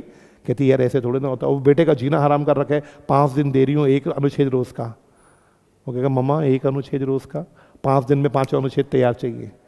ये टॉपर कैटेगरी के बच्चे। आप बताओ कौन से बच्चे बढ़िया लगते हैं आपको, टॉपर कैटेगरी के या हमारे जैसे? अब मुझे तो अपने जैसे बच्चे पसंद थे। मुझे ग्रामर समझ ही नहीं आई कभी जिंदगी में। अब बेटा इंग्लिश के पेपर में ग्रामर की बड़ी वैल्यू है। मेरे को बेस्ट पार्ट लगता था इंग्लिश के पेपर में कॉम्प्रिहेंशन पैसेज। उसमें आंसर पैराग्राफ में से आंसर ढूंढ ढूंढ के नकल मारने में माहिर थे। सबसे बढ़िया मेरे लिए कौन होते थे? Comprehension passages. उसके बाद लिटरेचर, याद है लिटरेचर बुक के क्वेश्चंस आते थे, बस वो। ग्रामर को तो मैं यूं छोड़ देता था, जा मैं आप तो बेटा पढ़ने वाले बच्चे लग रहे हो मुझे, मैं तो पढ़ता ही नहीं था। बस मैंने तो सच में पढ़ाई कौन सी क्लास में शुरू करी? 11th में। और 11th में ऐसा मजा आया पढ़ने का कि 11th का टॉपर, 12th का टॉपर, स्कूल में कॉलेज में दाखिल हुआ, कॉलेज में बहुत अच्छे नंबर आ रहे हैं। फिर मैंने पढ़ना शुरू कर दिया। तो मोटिवेशन थी, हाँ वो बताया था मैंने, लॉ की क्लास में मोटिवेशन मिली थी। लेकिन हाँ मेरा सवाल तो मुझे लगता है कि बच्चों के ऊपर ना प्रेशर नहीं होना चाहिए। पढ़ने का बच्चे का मन है, पढ़े, नहीं पढ़ना ना पढ़े, क्यों परेशान कर रहे हो? अब जिसने तुम्हारे में से सीए करनी है, जिसके मन में है ना मैंने सीए करनी है, उसे कोई मोटिवेशन की जरूरत नहीं है। उसको पता है मैंने क्लास में जाना है, घर आके पढ़ाई करनी है। उसकी मम्मी उसको नहीं बोलेगी पढ़ ले भाई में तेरा अटेम्प्ट है, उसे पता है कि मैंने पढ़ना है। और जिसमें मोटिवेशन नहीं, जिसको हम पुश कर रहे हैं ना, उसे कितना पुश कर लोगे तुम? हाँ जी चलो लेट्स कम बैक। हाँ जी एश्योरेंस एंगेजमेंट समझ आ गया। मेरा फिर से क्वेश्चन, क्या audit is an assurance engagement? Yes या नो? यस आंसर दो इस क्वेश्चन का, audit is an assurance engagement? Yes. Second question, audit is the only assurance engagement? अब इस क्वेश्चन का आंसर दो, क्या ऑडिट ही सिर्फ एक एश्योरेंस एंगेजमेंट है या और भी चीजों पर एश्योरेंस दी जा सकती है? एश्योरेंस के एग्जाम्पल और भी हो सकती है। बोलो बच्चे, क्या बात क्लियर है? बच्चे आवाज नहीं आई? Can we now proceed? भाई मैं वेट कर रहा हूं। क्या शादी का एग्जाम्पल से सिचुएशन एग्जाम्पल क्लियर हो गया ये वाला टॉपिक? क्या जरूरत नहीं थी एग्जाम्पल की? एग्जाम्पल से समझ आ गया? अब तुम मुझे बताओ। हाँ जी क्या नाम था तुम्हारा? मैं फिर भूल गया। कार्तिकेय। कार्तिकेय वो कहाँ है तुम्हारा दोस्त? वो अभी ग्रुप 1 की तैयारी कर रहा है? वो बिखर गया, 2 की तरफ नहीं जा रहा वो। अच्छा कार्तिकेय, एक क्वेश्चन है। कार्तिकेय आपको कुछ प्रॉब्लम लग रही है अपनी बॉडी में, आप डॉक्टर के पास गए। डॉक्टर मेरी बॉडी में कोई प्रॉब्लम है। डॉक्टर बोल रहा है क्या हो रहा है? डॉक्टर साहब दिक्कतें मल्टीपल से। डॉक्टर ने कहा अच्छा मल्टीपल दिक्कत है, कोई नहीं ब्लड टेस्ट करते हैं तुम्हारा। डॉक्टर ने तुम्हारा ब्लड टेस्ट किया, तुम्हारी ईसीजी कर दी, हार्ट की ईसीजी कर दी, तुम्हारे एक्सरे लिए जो जो जगह पे दर्द थी, तुम्हारा दिमाग का एमआरआई भी कर दिया। अब आप बताओ इतनी चेकिंग करने के बाद डॉक्टर अपनी रिपोर्ट दे रहे हैं, बताओ कौन सा एश्योरेंस होगा? ब्लड टेस्ट करा, ईसीजी करी, एमआरआई करा, ईसीजी करी, चेकिंग पूरी करी है, यस या नो? बताओगे ये क्या माना जाएगा? ये तो एक तरह का सर ऑडिट ही हो रहा है, इसमें तो कौन सी एश्योरेंस दे देंगे दोस्तों? बोलो। डॉक्टर रीजनेबल एश्योरेंस दे देगा कि तुम्हें कोई बीमारी है या नहीं? बोलो बच्चे, क्या फर्स्ट एग्जाम्पल समझ आया? एग्जाम्पल 2, तुम डॉक्टर के पास गए ही नहीं, तुम्हें दर्द थी, तुम डॉक्टर के पास गए नहीं, तुमने क्या किया? कमन फास्ट। तुमने एग्जाम्पल दर्द क्या थी? तुम्हारे पैर में चोट लगी हुई थी, तुम्हें वहां दर्द हो रही थी पैर में, तुमने उसकी फोटो खींची, फोटो के साथ सिम्टम्स लिखे, कि मेरे पैर में दर्द हो रही है, सिम्टम्स लिखे, एक वॉइस नोट तैयार किया, ऑडियो नोट, और तीनों चीजें डॉक्टर को व्हाट्सएप कर दी। सुनाई दिया मैंने क्या बोला? तुम्हारे जहां पे प्रॉब्लम थी, तुम्हारे पैर में चोट लगी थी, उस चोट की फोटो खींची, जहां जो हो रहा है उस चोट में, जलन हो रही है, घर क्या लग रहा है, दिक्कत हो रही है, सिम्टम्स लिखे, वॉइस नोट बनाया और डॉक्टर को भेज दिया, डॉक्टर साहब मेरे पैर में दर्द हो रही है, और सिम्टम्स बताए और क्या क्या हो रहा है। अब डॉक्टर ने तुम्हारी फोटो देखी, तुम्हारी चोट की फोटो देखी, तुम्हारे सिम्टम्स सुने, वॉइस नोट सुना, और तुम्हें बोल दिया बेटा इन्फेक्शन है तुम्हें। यहां पे बताना कि अश्योरेंस ऊपर वाले डॉक्टर की तरह ही आएगी या यहां अश्योरेंस का लेवल कम हो गया? क्यों कम हो गया बताओगे? यहां पे ना एक्सरे हुआ, ना एमआरआई हुई, वहां सिर्फ फोटो देख के, तुम्हारा वॉइस नोट सुन के, तुम्हारे सिम्टम्स सुन के सिर्फ डॉक्टर ने अपना ओपिनियन दे दिया। क्या यहां पे रीजनेबल अश्योरेंस आएगा या रीजनेबल डॉक्टर ने बोला तुम्हें इन्फेक्शन है, क्या रीजनेबली बोल रहे वो इन्फेक्शन है, या अश्योरेंस का लेवल यहां पे कम होगा? यहां पे हम वर्ड यूज करेंगे, यहां अश्योरेंस कैसा होगा दोस्तों? बोलो, लिमिटेड अश्योरेंस होगा। ऐसी जगहों पे ऑडिट नहीं बोलते, ऐसी जगहों पे क्या वर्ड यूज करते हैं? रिव्यू। अब तुम इस एग्जांपल से मुझे समझाओगे, कोई कुछ नहीं पड़ेगा अभी, बताओगे व्हाट इज ऑडिट? हाँ जी बच्चे, मैं वेट कर रहा हूं, बताओगे what is the difference between audit and review? Come on fast. चलो वो तो एंड हो गया ना, कि ऑडिट में रीजनेबल अश्योरेंस आता है, रिव्यू में लिमिटेड अश्योरेंस आता है। मेरा क्वेश्चन है क्यों? ऑडिट में प्रोसीजर ज्यादा लगाए जाते हैं, ज्यादा चेकिंग की जाती है, ज्यादा एविडेंस इकट्ठे, एमआरआई की रिपोर्ट, एक्सरे की रिपोर्ट, सारी रिपोर्ट्स है ना। बट रिव्यू में चेकिंग ज्यादा होती है, चेकिंग कम होती है। बस चेकिंग कम होती है, जब चेकिंग कम होती है तो फिर अश्योरेंस भी तो कम आएगा। अब आप बताओ, फाइनेंशियल स्टेटमेंट्स का ऑडिट होना चाहिए या फाइनेंशियल स्टेटमेंट्स का रिव्यू होना चाहिए? ढंग से करवाना है तो ऑडिट करवाओ, जल्दी से रीचेकिंग करवानी है तो रिव्यू करवा लो। फाइनेंशियल स्टेटमेंट्स का दोनों हो सकता है। आप बताओगे दोनों का एग्जाम्पल क्या होगा? अगर मुझे फाइनेंशियल स्टेटमेंट्स का ऑडिट करवाना है दोस्तों, तो क्या ऑडिटर सारे अकाउंट्स चेक करेगा? आवाज नहीं आई? सारी अकाउंटिंग चेक करेगा, सारे डिस्क्लोजर्स चेक करेगा, यस और नो? आईसीएस चेक करेगा, अकाउंटिंग सिस्टम चेक करेगा, सारे लॉस कंपनी फॉलो कर रही है या नहीं ये भी चेक करेगा, और फिर अपनी जाके क्या देगा बेटा? बोलो, रिपोर्ट। अब रिव्यू वाला क्या करेगा दोस्तों? अकाउंटिंग वो भी चेक करेगा, डिस्क्लोजर वो भी चेक करेगा, आईसीएस वो भी चेक करेगा, अकाउंटिंग सिस्टम वो भी चेक करेगा, लॉ वो भी चेक करेगा। बट ये सब कुछ चेक जो वो करेगा थोड़े लिमिटेड करेगा। एग्जाम्पल, आपने 80% अकाउंटिंग करी तो वो 40% चेकिंग करेगा। आपने सारे डिस्क्लोजर चेक किए, उसने 20% डिस्क्लोजर चेक किए। आपने सारा आईसीएस चेक किया, उसने 40% आईसीएस चेक किया। मतलब उसकी चेकिंग भी वही होगी जो चेकिंग आपकी होगी, बट उसका चेकिंग का लेवल आपसे ज्यादा होगा या ऑडिट से कम होगा? ऑडिट से कम होगा। अब आप बताओगे जब चेकिंग का लेवल कम होगा तो टाइम ज्यादा किस में लगता है, ऑडिट में या रिव्यू में? ऑडिट टाइम कंज्यूमिंग है, रिव्यू में टाइम कम लगता है।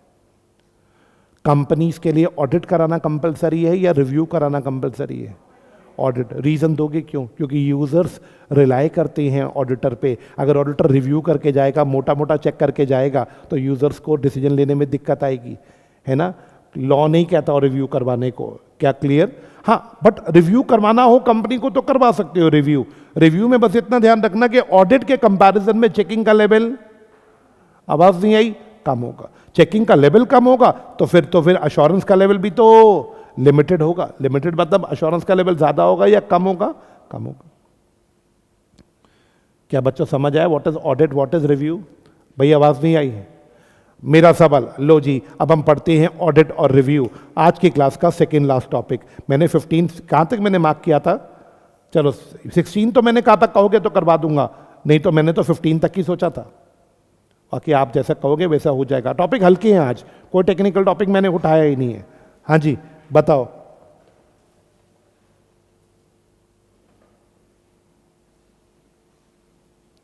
ओए ऋषभ चल चुप हो जा, पढ़ ले। ऋषभ कह रहा सर आप मोटू हो गए हो, अब तो आप भी थोड़ी डाइटिंग कर लो। यार फिर यूट्यूब पे तुम ऐसे कमेंट लिखोगे यार। हाँ हम पंजाबी हैं यार। हाँ नेक्स्ट सवाल, ऑडिट। ऑडिट में क्या दी जाती है दोस्तों? बोलो, रीजनेबल अश्योरेंस।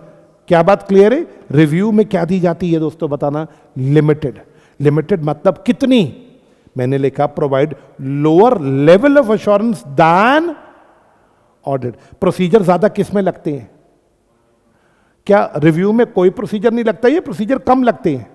याद है चेकिंग वहां बिल्कुल भी नहीं, ऐसा नहीं है कि चेकिंग होगी नहीं, चेकिंग होगी, लेकिन amount of checking, review involves fewer procedure. किसके कंपैरिजन में फ्यूअर प्रोसीजर बेटा बोलो? ऑडिट के। Evidence, review gather sufficient evidence to draw. Reviewer भी एविडेंस इकट्ठे करता है, लेकिन ज्यादा एविडेंस इकट्ठे करेगा या कम एविडेंस इकट्ठे करेगा? लिमिटेड एविडेंस इकट्ठे करेगा। कॉमन बात क्या है इन दोनों में? बोथ रिव्यू एंड ऑडिट, ये दोनों चीजें सिर्फ किसकी होती हैं बेटा? हिस्टोरिकल फाइनेंशियल स्टेटमेंट्स की। किसी को याद है what was historical financial statements? आवाज नहीं आई, मैं वेट कर रहा हूं। पास्ट के इवेंट्स एंड ट्रांजैक्शन जिसमें होती है। हिस्टोरिकल फाइनेंशियल स्टेटमेंट्स का ऑडिट भी हो सकता है और हिस्टोरिकल फाइनेंशियल स्टेटमेंट्स का रिव्यू भी हो सकता है। लॉ वैसे ऑडिट के लिए कंपल्शन बोलता है। बोलो बच्चे बोलो, क्या बात क्लियर है? आवाज नहीं आई? हाँ जी, क्या आपको रिव्यू समझ आ गया? भाई मैं वेट कर रहा हूं रिव्यू में।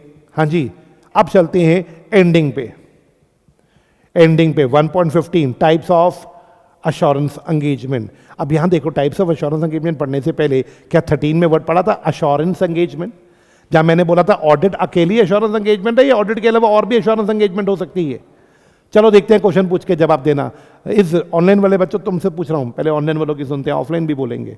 Review is a assurance engagement या no, review is not an assurance engagement?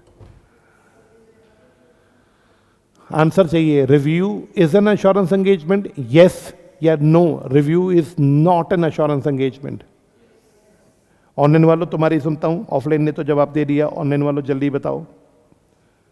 Review is also an assurance engagement.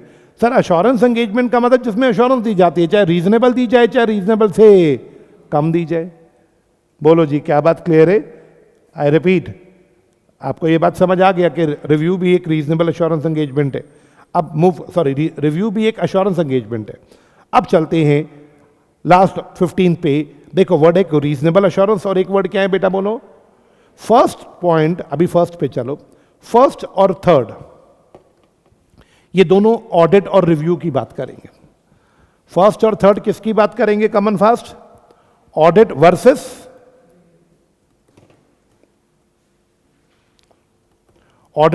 Review की। बच्चों बताओ, कहते हैं अश्योरेंस एंगेजमेंट जो होती है, अश्योरेंस एंगेजमेंट, ना ऑडिट की बात हो रही है ना रिव्यू की, बात किसकी हो रही है? अश्योरेंस की। कहते हैं अश्योरेंस एंगेजमेंट में अश्योरेंस दी जाती है किसको?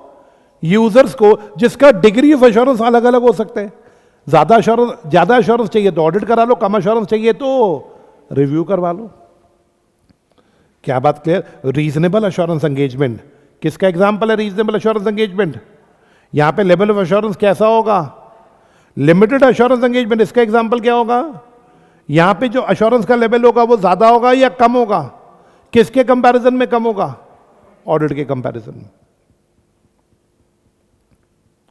बोलो बेटा, क्या आपको दो समझ आ गए, ऑडिट और रिव्यू?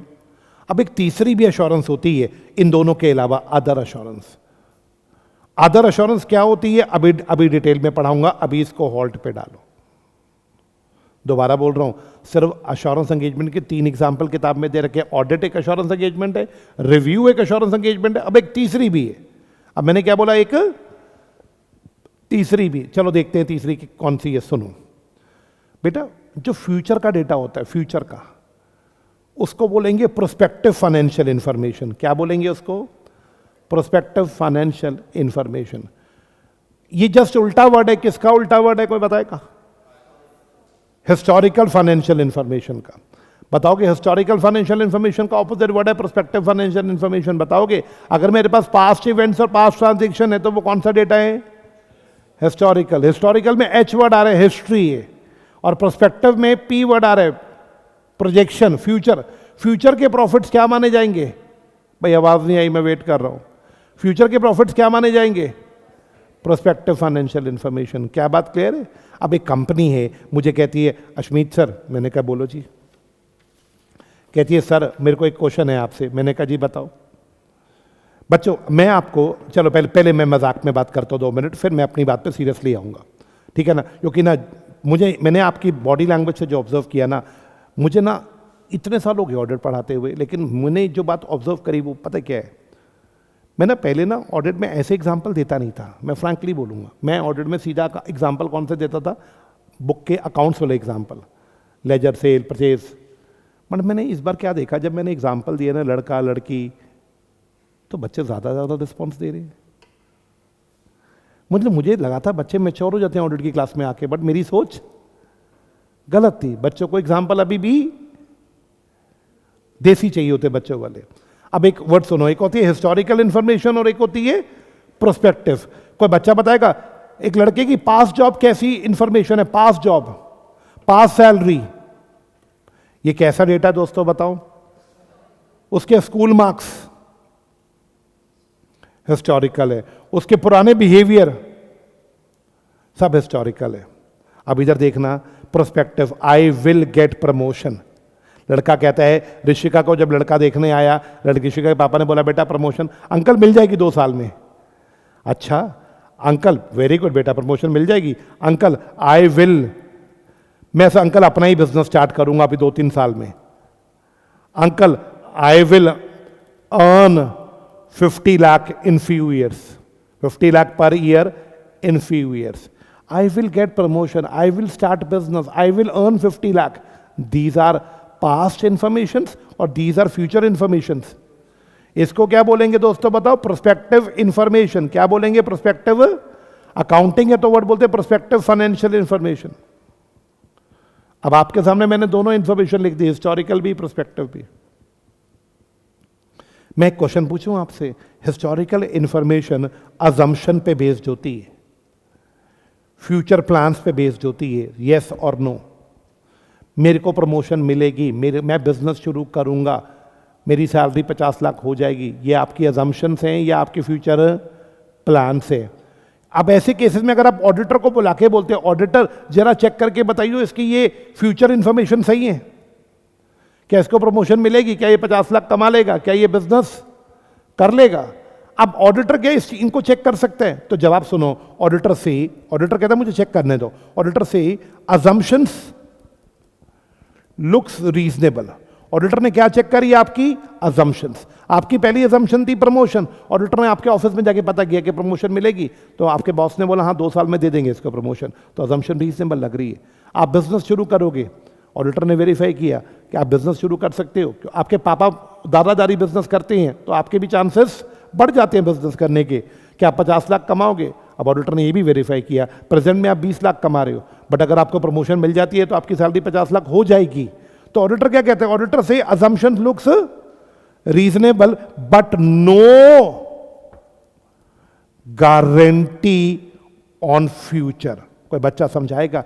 ये अश्योरेंस की लैंग्वेज देखना, मुझे आपकी अजम्पशन सही लग रही है बट मैं अभी कोई फ्यूचर की गारंटी नहीं दे सकता कि प्रमोशन मिलेगी। देख के लग रहा है मिल जाएगी, लेकिन यहां पे ऑडिटर ने बोला अजम्पशन रीजनेबल लग रही हैं बट मैं गारंटी नहीं दे सकता फ्यूचर पे। यहां पे भी तो उसने अपनी क्या दी है दोस्तों, बोलो? अश्योरेंस। अश्योरेंस किस पे दी है? मैं वेट कर रहा हूं, हिस्टोरिकल पे दी है या प्रोस्पेक्टिव इंफॉर्मेशन पे दी है? प्रोस्पेक्टिव पे। बताओ अश्योरेंस का लेवल ज्यादा होगा या कम होगा? ऑडिट के कंपैरिजन में लेवल ज्यादा होगा या कम होगा? रिव्यू के कंपैरिजन में रिव्यू से भी कम होगा। बताओगे क्यों? रिव्यू में, हाँ पहले मैं आपकी सुनता हूं। हाँ, जितना फ्यूचर है ना, रिव्यू में फ्यूचर नहीं होता, रिव्यू में हिस्टोरिकल डेटा होता है, याद करो। ऑडिट और रिव्यू दोनों किसके होते हैं? हिस्टोरिकल फाइनेंशियल इंफॉर्मेशन के। एग्री? जो चीजें हिस्ट्री है ना, उनमें गड़बड़ है तो हम चेक कर लेंगे, है ना, बट जो चीजें अभी हुई नहीं, फ्यूचर में हम एश्योरेंस कितनी ज्यादा दे देंगे? आप बताओ, रिव्यू में एश्योरेंस ज्यादा देंगे या फ्यूचर में एश्योरेंस ज्यादा देंगे?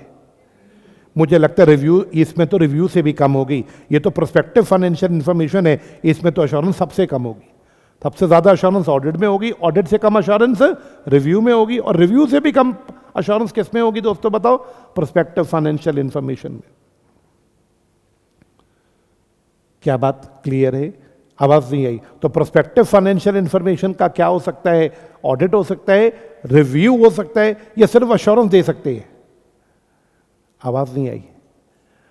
प्रोस्पेक्टिव फाइनेंशियल इंफॉर्मेशन क्लाइंट आपसे चेक करवाना चाहता है, जब आप तो चेक करोगे या नहीं करोगे उसकी प्रोस्पेक्टिव इंफॉर्मेशन सर चेक कर देंगे, लेकिन अश्योरेंस का लेवल बहुत कम होगा।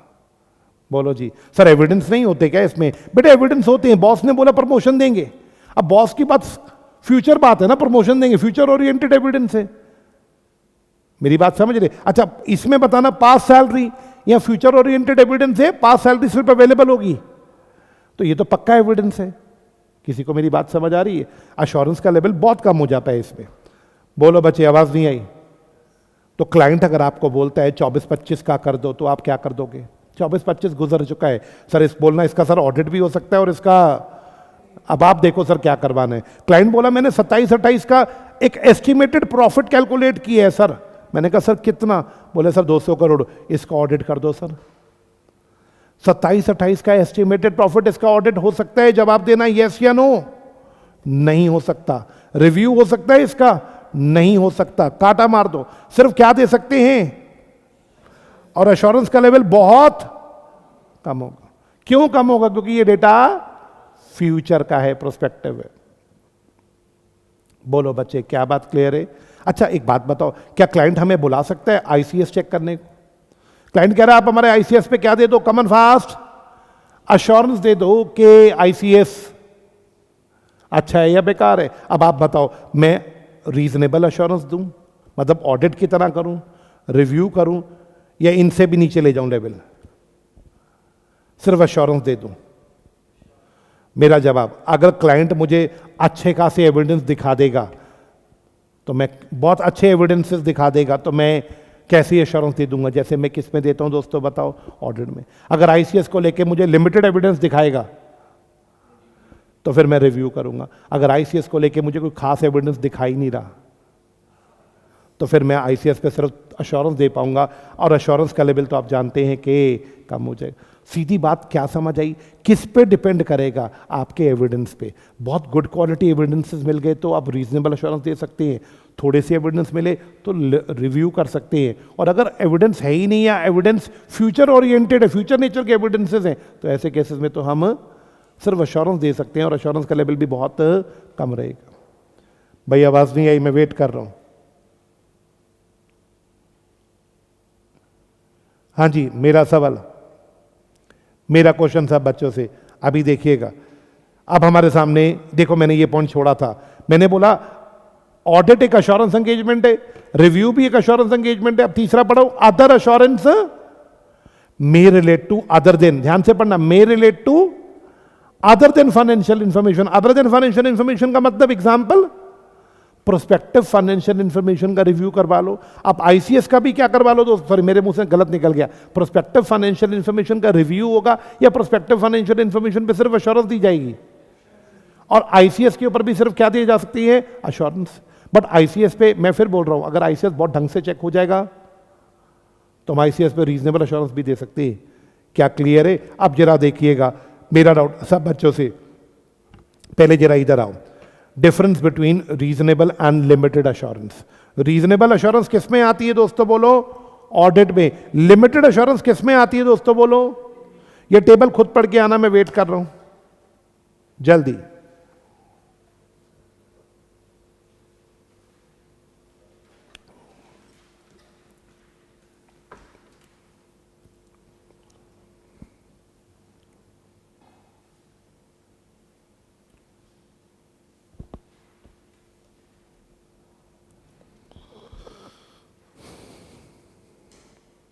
बताओगे किस में ज्यादा प्रोसीजर लगते हैं? ऑडिट में। किस में ज्यादा एविडेंस इकट्ठे होते हैं? ऑडिट में। अच्छा दोनों में कॉमन बताओगे बात? दोनों हिस्टोरिकल फाइनेंशियल इंफॉर्मेशन के होते हैं। क्या बात क्लियर है? लिख लो आप, एचएफआई दोनों में है ना, मेरा डाउट ये कॉमन बात है दोनों में।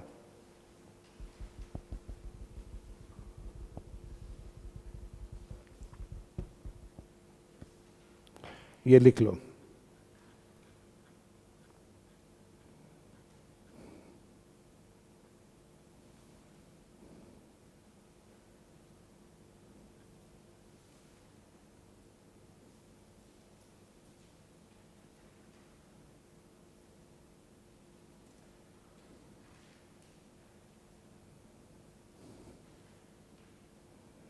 बच्चों मैं वेट कर रहा हूँ, बोलो जी रेडी हो? आओ कुछ क्वेश्चंस पे चलते हैं। अच्छा पहले वो टॉपिक फिनिश कर लेते हैं, फिर क्वेश्चंस पे आएंगे, है ना? ये आपको ऑडिट और रिव्यू में डिफरेंस क्लियर है? अब बात थोड़ी डिटेल में करते हैं, सिर्फ किसकी कॉमन फास्ट? हिस्टोरिकल की और हिस्टोरिकल फाइनेंशियल इंफॉर्मेशन। ध्यान से पढ़ते हैं।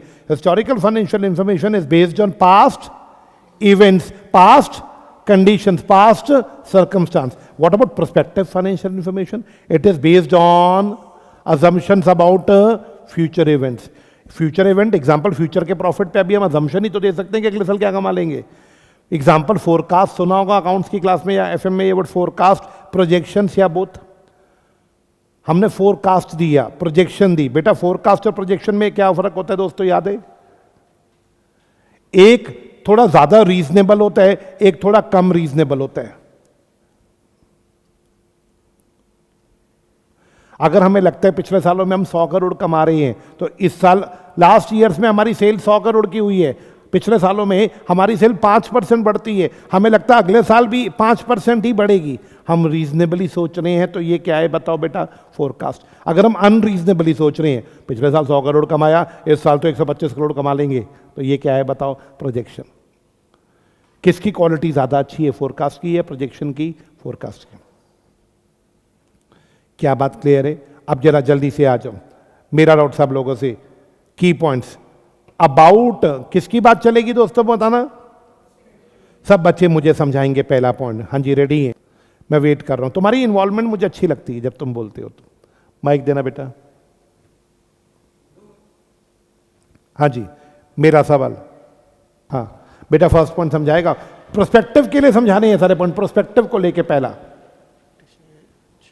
Practitioner ensures assumption are not unreasonable.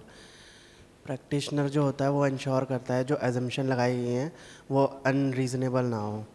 Practitioner सिर्फ चेक ही क्या करता है बेटा? अगले साल आपकी सैलरी अगले साल 50 लाख हो जाएगी, अभी तो नहीं है ना, अगले साल हो जाएगी।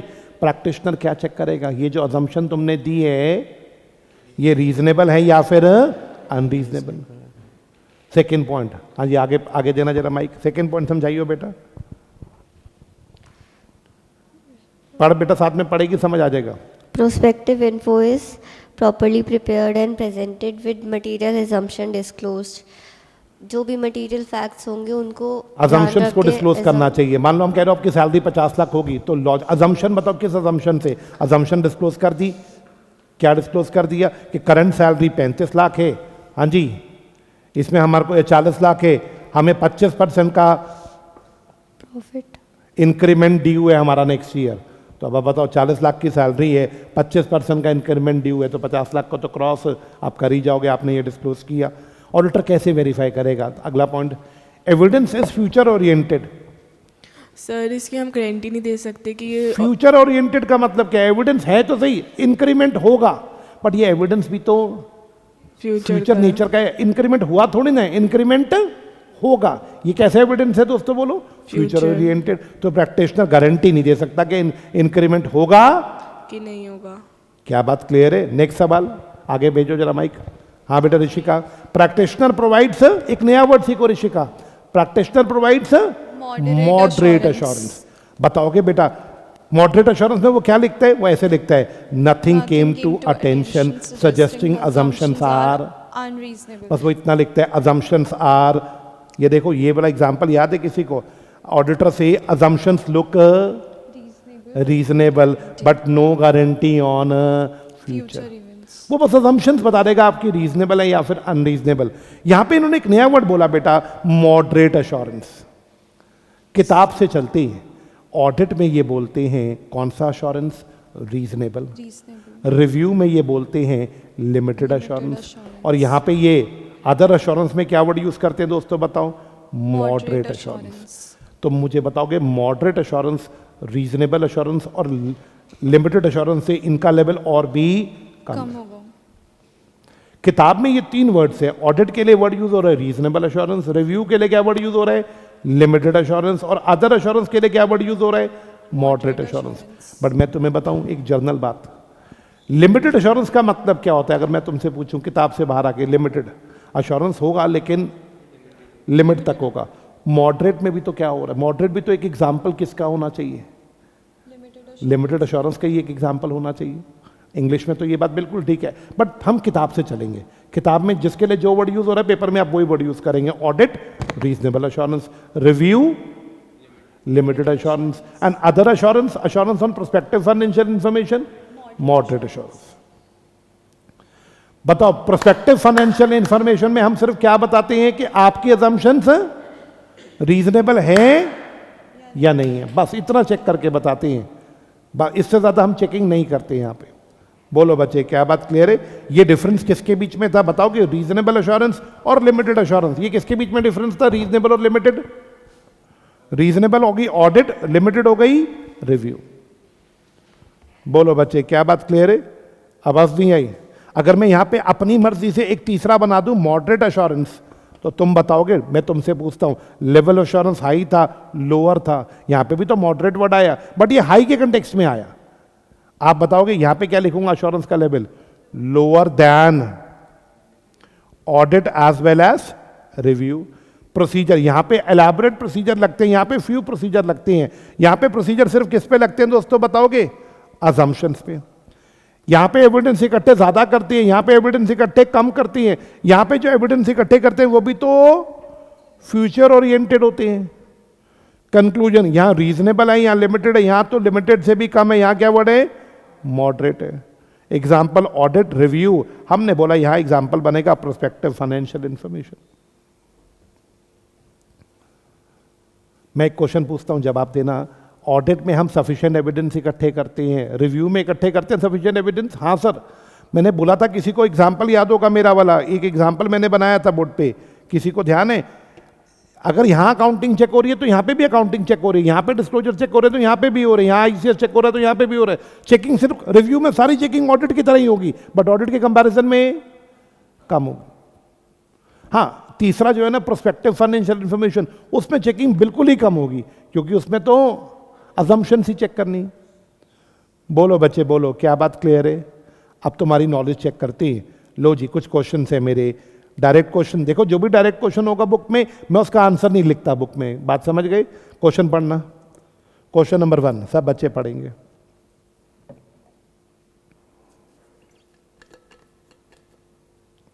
Assurance engagement are not restricted to audit alone. जवाब दो ट्रू या फॉल्स। अश्योरेंस सिर्फ ऑडिट के लिए आती है या अश्योरेंस रिव्यू में भी आती है?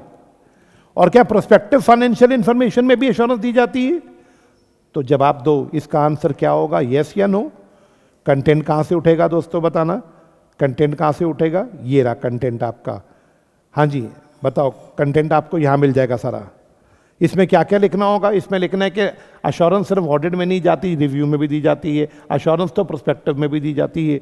हाँ, मेरा डाउट। अब कौन सा क्वेश्चन आया, अगला क्वेश्चन देखना जरा, 1 मिनट। Question number 2। हाँ जी,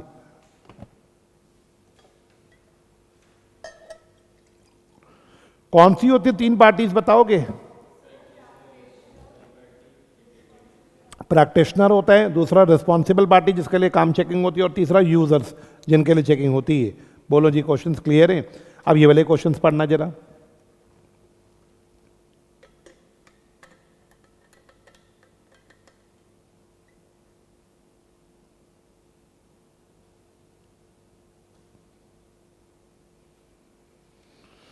हाँ जी ऋषभ, ऑनलाइन पे तुम यूट्यूब में बातें मत करो, अभी पढ़ लो भाई। हाँ बताओगे पहले क्वेश्चन का आंसर? वो क्या कर रहे हैं? कह रहे हैं मैनेजमेंट ने बोला आप हमारे को अश्योरेंस दे दो on financial statement for the first quarter of a year. कोई बच्चा बताएगा first quarter of a year? By skipping. कह रहे डिटेल में मत करना लेकिन अश्योरेंस चाहिए। बताओगे एक क्वार्टर का डेटा है, क्वार्टर का डेटा हिस्टोरिकल होगा या प्रोस्पेक्टिव होगा? क्वार्टर यानी 3 महीने का डेटा हिस्टोरिकल होगा तो या तो ऑडिट होगा या तो रिव्यू होगा। कह रहे डिटेल में मत करना, तो ऑडिट नहीं है, ये क्या है बताओ? कह रहे बताओ, कह रहे जी can Raja provide such a report? हाँ रिपोर्ट दे सकता है। What would be the nature of report? Sir review होगा, लिमिटेड अश्योरेंस होगी। व्हाट वुड बी क्या नेसेसरी होगा? एविडेंस इकट्ठे किए जाएंगे? हाँ एविडेंस तो इसमें भी इकट्ठे किए जाएंगे, बट एविडेंस ज्यादा इकट्ठे किए जाएंगे या लिमिटेड एविडेंस? Limited evidence. बोलो बच्चे, क्वेश्चंस क्लियर है? ये सब क्वेश्चंस आपको मैंने, यस क्लियर। लो जी, ये क्या क्वेश्चन आया, क्वेश्चन नंबर 1, ये वाला क्वेश्चन देखो आप।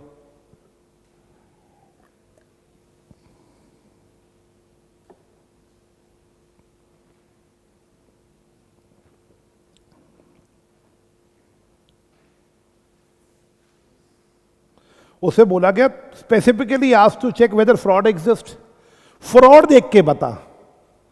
तो बताओ क्या ये रीजनेबल एश्योरेंस है? Fraud, asked to check accounts whether fraud exist. मुझे तो इन्वेस्टिगेशन लग रही है, मुझे तो इन्वेस्टिगेशन लग रही है, देखना जरा। Specifically asked to check accounts whether, madam देख के बताओ फ्रॉड है या नहीं है। फ्रॉड क्या एक लिमिटेड चीज ही चेक करने को बोली जा रही है, सिर्फ फ्रॉड? तो ये क्या हो गया? याद है हमने एग्जांपल इन्वेस्टिगेशन में यही पढ़ा था, फ्रॉड डिटेक्शन। तो ये किसका एग्जांपल है? This is not reasonable insurance, this is absolute assurance चाहिए, और उसके लिए तो क्या करवाना पड़ेगी? इन्वेस्टिगेशन। हाँ जी, क्वेश्चन नंबर 2, ये पढ़ना कृति वाला क्वेश्चन।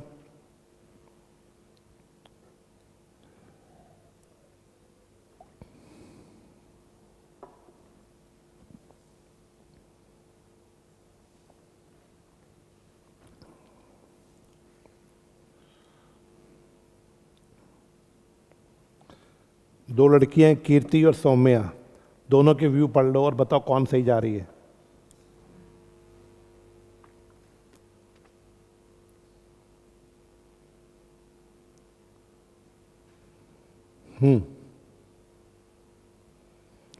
नहीं समझ आया क्वेश्चन? मैं पढ़ूं? आंसर बोलो ऋषिका, क्या आंसर है? सौम्या ठीक जा रही है। कीर्ति क्या बोल रही है बच्चे? कीर्ति बोल रही है ऑडिट ही एक तरह की एश्योरेंस एंगेजमेंट होती है। ओनली वर्ड आ रहे हैं कि ऑडिट ही सिर्फ एक एश्योरेंस एंगेजमेंट होती है। नहीं कीर्ति, आप गलत सोच रहे हो। सौम्या कहती नहीं जी ऐसा नहीं होता। सौम्या का कहना है एश्योरेंस का मतलब सिर्फ ऑडिट नहीं होता, बिसाइड्स ऑडिट एश्योरेंस तो किसी और चीज में भी दी जा सकती है अदर देन, यानी अदर देन हिस्टोरिकल का मतलब क्या? प्रोस्पेक्टिव में भी एश्योरेंस दी जा सकती है। किसका व्यू करेक्ट है? जवाब दीजिए। सौम्या का। क्या बात क्लियर है? क्वेश्चन मुश्किल लग रहे हैं? ये आरटीपी सितंबर 24 का क्वेश्चन है। हमेशा याद रखना ऑडिट में आरटीपी के क्वेश्चन सबसे टफ होते हैं। एग्जाम के क्वेश्चन लड्डू हैं, आरटीपी के क्वेश्चंस सबसे हल्के क्वेश्चंस मॉड्यूल के, उससे हाई लेवल के क्वेश्चन एग्जाम के, और सबसे टफ क्वेश्चंस आरटीपी के। Sir what about MTP? MTP तो ये होता है, इन दोनों का कॉम्बिनेशन होता है, स्टडी मटेरियल और एग्जाम के क्वेश्चन जोड़ के एमटीपी बन जाती है। मैं ऑडिट में सबसे टफ मानता हूँ आरटीपी के क्वेश्चंस को। बोलो जी क्लियर? लो अब ये वाला क्वेश्चन पढ़ना, जान 25 में आया था। XYZ limited a manufacturing company,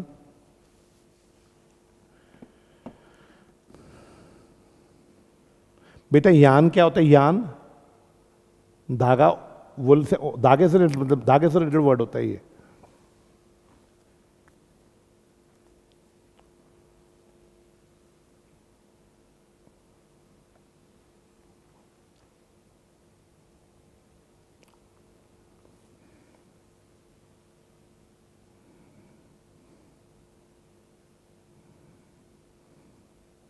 आपसे पूछा क्या गया? कोई बच्चा बताएगा?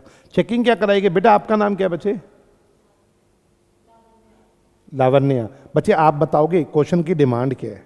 चलो डिमांड बाद में पढ़ती है, क्वेश्चन क्या कह रहे हैं?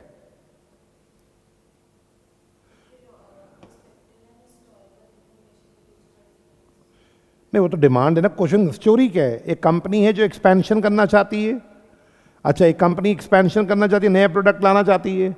अब आपको पता है अगर कंपनी नया प्रोडक्ट लाना चाहती है बेटा तो उसे लोन चाहिए होंगे, लोन चाहिए इन्वेस्टर से, तो इन्वेस्टर से लोन चाहिए। इन्वेस्टर को ना प्रोस्पेक्टिव डेटा दिखाना पड़ेगा कि सर यहाँ पे फैक्ट्री लगाएंगे, इतना कमा लेंगे सर। तो उसके लिए कंपनी ने कौन सा डेटा तैयार किया बेटा?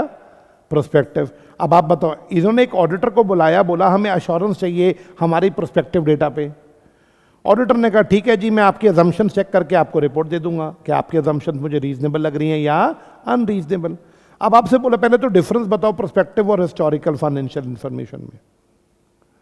लो जी, एक होती है हिस्टोरिकल फाइनेंशियल इंफॉर्मेशन और एक होती है ये पास्ट इवेंट्स पे बेस्ड है, ये फ्यूचर इवेंट्स पे बेस्ड है। पहला डिफरेंस, इसमें एविडेंस अवेलेबल होती है, इसमें एविडेंस का नेचर फ्यूचर ओरिएंटेड होता है। हाँ जी, इसमें रीजनेबल अश्योरेंस भी पॉसिबल है और लिमिटेड अश्योरेंस भी पॉसिबल है, ऑडिट भी हो सकता है और रिव्यू भी। इसमें सिर्फ मॉडरेट अश्योरेंस पॉसिबल है। ओके, डिफरेंसेस 5 नंबर का है तो पहले पार्ट के लिए मैं 3 डिफरेंसेस भी लिख दूं, सफिशिएंट है। Second part, how does this distinction impact the level of assurance. कह रहा है इस डिस्टिंक्शन में बताओ लेवल ऑफ अश्योरेंस पे क्या इंपैक्ट आता है। सर हिस्टोरिकल में अश्योरेंस का लेवल ज्यादा होगा, प्रोस्पेक्टिव में अश्योरेंस का लेवल बहुत कम होगा। कैसा क्वेश्चन था जनवरी 25 का? थोड़ी अंडरस्टैंडिंग होनी चाहिए ऑडिट की, या सिर्फ रट्टा चलेगा? थोड़ा तो अंडरस्टैंडिंग भी चलेगी, है ना बेटा? बोलो जी, ये है आंसर इसका दे रखा है। तो कैसे लग रहा है ऑडिट का क्वेश्चन देख के कैसे लग रही है? टफ लग रहा है ऑडिट? नहीं, ऑडिट में क्वेश्चन मैं फिर बोल रहा हूँ टफ नहीं है। मैं बार बार एक बात पे अटा हूँ, ऑडिट लर्न अगर कर सकते हो तो ऑडिट से आसान पेपर कोई नहीं। जो कह रहे हैं हम रीड मारेंगे उनके लिए ऑडिट बहुत टफ है। चलिए करे जी आखिरी टॉपिक, ये छोड़ दें क्लास, जैसे आपका हो गया 18 हो गए। टॉपिक देख लो क्या है, ऑडिटर में क्या क्वालिटी होनी चाहिए। समझदार होना चाहिए, सियाना होना चाहिए, ये क्वालिटीज वाला टॉपिक है। करा दूं जैसे आप कहोगे, मतलब लड्डू सा टॉपिक है ये है हैवी टॉपिक। ये मैं नेक्स्ट क्लास के लिए रख रहा हूं। ये लास्ट टॉपिक है, देखो अगर आप 1.17 ये नेक्स्ट क्लास का टॉपिक है। क्या बात क्लियर है? नेक्स्ट क्लास में कल, यानी कोशिश तो है कि चैप्टर खत्म हो जाए कल। हाँ जी बोलो, करा दूं? अब बताओ ऑडिटर में क्या क्वालिटीज होनी चाहिए। किसकी क्वालिटीज बतानी है सर आपको? लो जी, क्वालिटीज ऑफ ऑडिटर। आज की क्लास का लास्ट टॉपिक। अभी एफएम की क्लास है इसके बाद? सुबह नहीं थी, अच्छा क्लास एफएम की तो है। हाँ जी, सबसे पहला ऑडिटर टाक्टफुल होना चाहिए। क्या होना चाहिए ऑडिटर में? टाक्ट। टाक्ट का मतलब बेटा पोलाइट होना चाहिए, डिप्लोमेटिक होना चाहिए। कोई बच्चा मेरी बात का जवाब देगा मैंने क्या बोला? टाक्ट का मतलब प्यार से भी बात करना आना चाहिए और डिप्लोमेसी आनी चाहिए। गुस्से से काम नहीं करवाना, घुमा फिरा के अपना काम निकलवाना आना चाहिए। ये ऑडिटर का पहला क्वालिटी है। आप सहमत हो इस क्वालिटी से? ऑडिटर में कॉशन होना चाहिए। कॉशन का मतलब ऑडिटर केयरफुल होना चाहिए। ऑडिटर हमेशा अलर्ट होकर काम करे, केयरफुली काम करे, ध्यान से काम करे, कोई गलती के चांसेस कम हो। केयरफुल के बाद ऑडिटर फर्म नेचर का होना चाहिए। किस नेचर का बेटा? फर्म। ऑडिटर को हमेशा स्टैंड करना चाहिए, stand by correct decision. Auditor को हमेशा किसके साथ खड़े होना चाहिए? Even if client pressure. कोई बच्चा समझाएगा मतलब? क्लाइंट तुम्हें प्रेशर दे रहे कि डिसीजन चेंज कर लो अपना, तो भी डिसीजन चेंज नहीं करना, जो सही है उसके साथ खड़े हो जाओ। क्लाइंट जितना मर्जी प्रेशर डाले, निकाल दूंगा, निकाल दो भाई, हम तो सही के साथ खड़े होंगे, हम गलत के साथ खड़े नहीं होंगे। फर्म, दृढ़ होने चाहिए आप। ऑडिटर टैक्ट होना चाहिए, ऑडिटर में कॉशन होना चाहिए, ऑडिटर फर्म होना चाहिए। बोलो बच्चे, मीनिंग साथ साथ लिख रहा हूं, सारे समझ आ रहे हैं? ऑडिटर में गुड टेम्पर होना चाहिए। अब गुड टेम्पर का मतलब ऑडिटर काम होना चाहिए, काम। हाँ जी, पेशेंट होना चाहिए। ऑडिटर में पेशेंस होनी चाहिए, भड़कना नहीं आना चाहिए ऑडिटर को, शांत। आप देखना ज्यादातर सरदार लोग, पंजाबी लोग आपको ऑडिटर नहीं मिलेंगे। ऑडिटर ज्यादा बनिए लोग होते हैं। आपको रीजन समझ आ गया होगा। हरियाणा के जाट भी नहीं मिलेंगे आपको ऑडिटर, बनिए, बंसल, अग्रवाल, काम नेचर, पेशेंस। पंजाबी तो फिर उनमें तो काम और पेशेंस दूर दूर तक नहीं होता। वो तो ऑडिट करेंगे, चिपड़ चिपुड़ी मार देंगे एम्प्लॉय के मुंह पे। फ्रॉड करता है इधर, तेरे को मैं बताता हूँ। हाँ जी, मेरा डाउट। गुड टेम्पर, अगला वर्ड क्या आया बेटा बताना जरा? इंटीग्रिटी। ऑडिटर ऑनेस्ट होना चाहिए। What is integrity? ऑडिटर क्या होना चाहिए? उसे डिस्क्रिशन रखना है। डिस्क्रिशन का मतलब क्लाइंट की बातें कॉन्फिडेंशियल रखना है। Confidentiality on clients data. Client का डेटा लीक आउट करना है या लीक आउट नहीं करना? आप सब बच्चे बताओ। क्लाइंट की बातें बाहर किसी को नहीं बतानी। अच्छा, इसके बाद बताना क्या वर्ड आया? जजमेंट। अब जजमेंट का मतलब ऑडिटर अपने डिसीजन लॉजिकली ले, टेक डिसीजन। ऑडिटर रुक जाना चाहिए या उसे डिसीजन लेना आना चाहिए? भाई आवाज नहीं आई। डिसीजन लेने हैं और लॉजिकली लेने, थिंक लॉजिकल, या चलो take logical decision, take logical decision. उसे डिसीजन लेने आने चाहिए, रुकना नहीं। फिर से वर्ड आया पेशेंस, अभी बताया था। पेशेंस का मतलब क्या होता है बेटा? काम होना चाहिए, शांत होना चाहिए ऑडिटर, क्लियर हेडेड होना चाहिए। एक वर्ड होगा किताब में क्लियर हेडनेस, इसका मतलब होता है think logically in different situation. अलग अलग सिचुएशन में भी आपको लॉजिकल रहना है। आपके सामने जैसी मर्जी सिचुएशन आ जाए, आपको लॉजिकली सोचना है। जैसी मर्जी सिचुएशन आए, कम टाइम है या ज़्यादा टाइम है ऑडिट के लिए, आप लॉजिकली चलेंगे। ये होता है क्लियर हेडेड। हाँ जी, आप रिलायबल होने चाहिए। कोई बच्चा बताएगा रिलायबल का मतलब? लोग आप पे भरोसा करें, आप ट्रस्टवर्दी होने चाहिए। हाँ जी, users should rely on auditor, users should rely on auditor. हाँ जी, मेरा नेक्स्ट सवाल, ऑडिटर के पास टेक्निकल नॉलेज होनी चाहिए। सब बच्चे बताओ, ऑडिटर सिर्फ अच्छी क्वालिटीज का होना चाहिए या उसके पास टेक्निकल नॉलेज होनी चाहिए? अकाउंट्स की, लॉस की, टैक्स की, बोलो सर, इन चीज़ों की टेक्निकल नॉलेज भी होनी चाहिए। तो मैंने ये 11 पॉइंट आपके सामने लिखे, आप देख लो, सारे वर्ड्स मैंने आपको समझा दिए।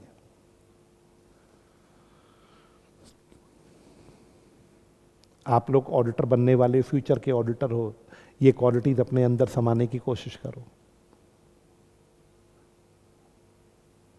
क्या बात क्लियर है?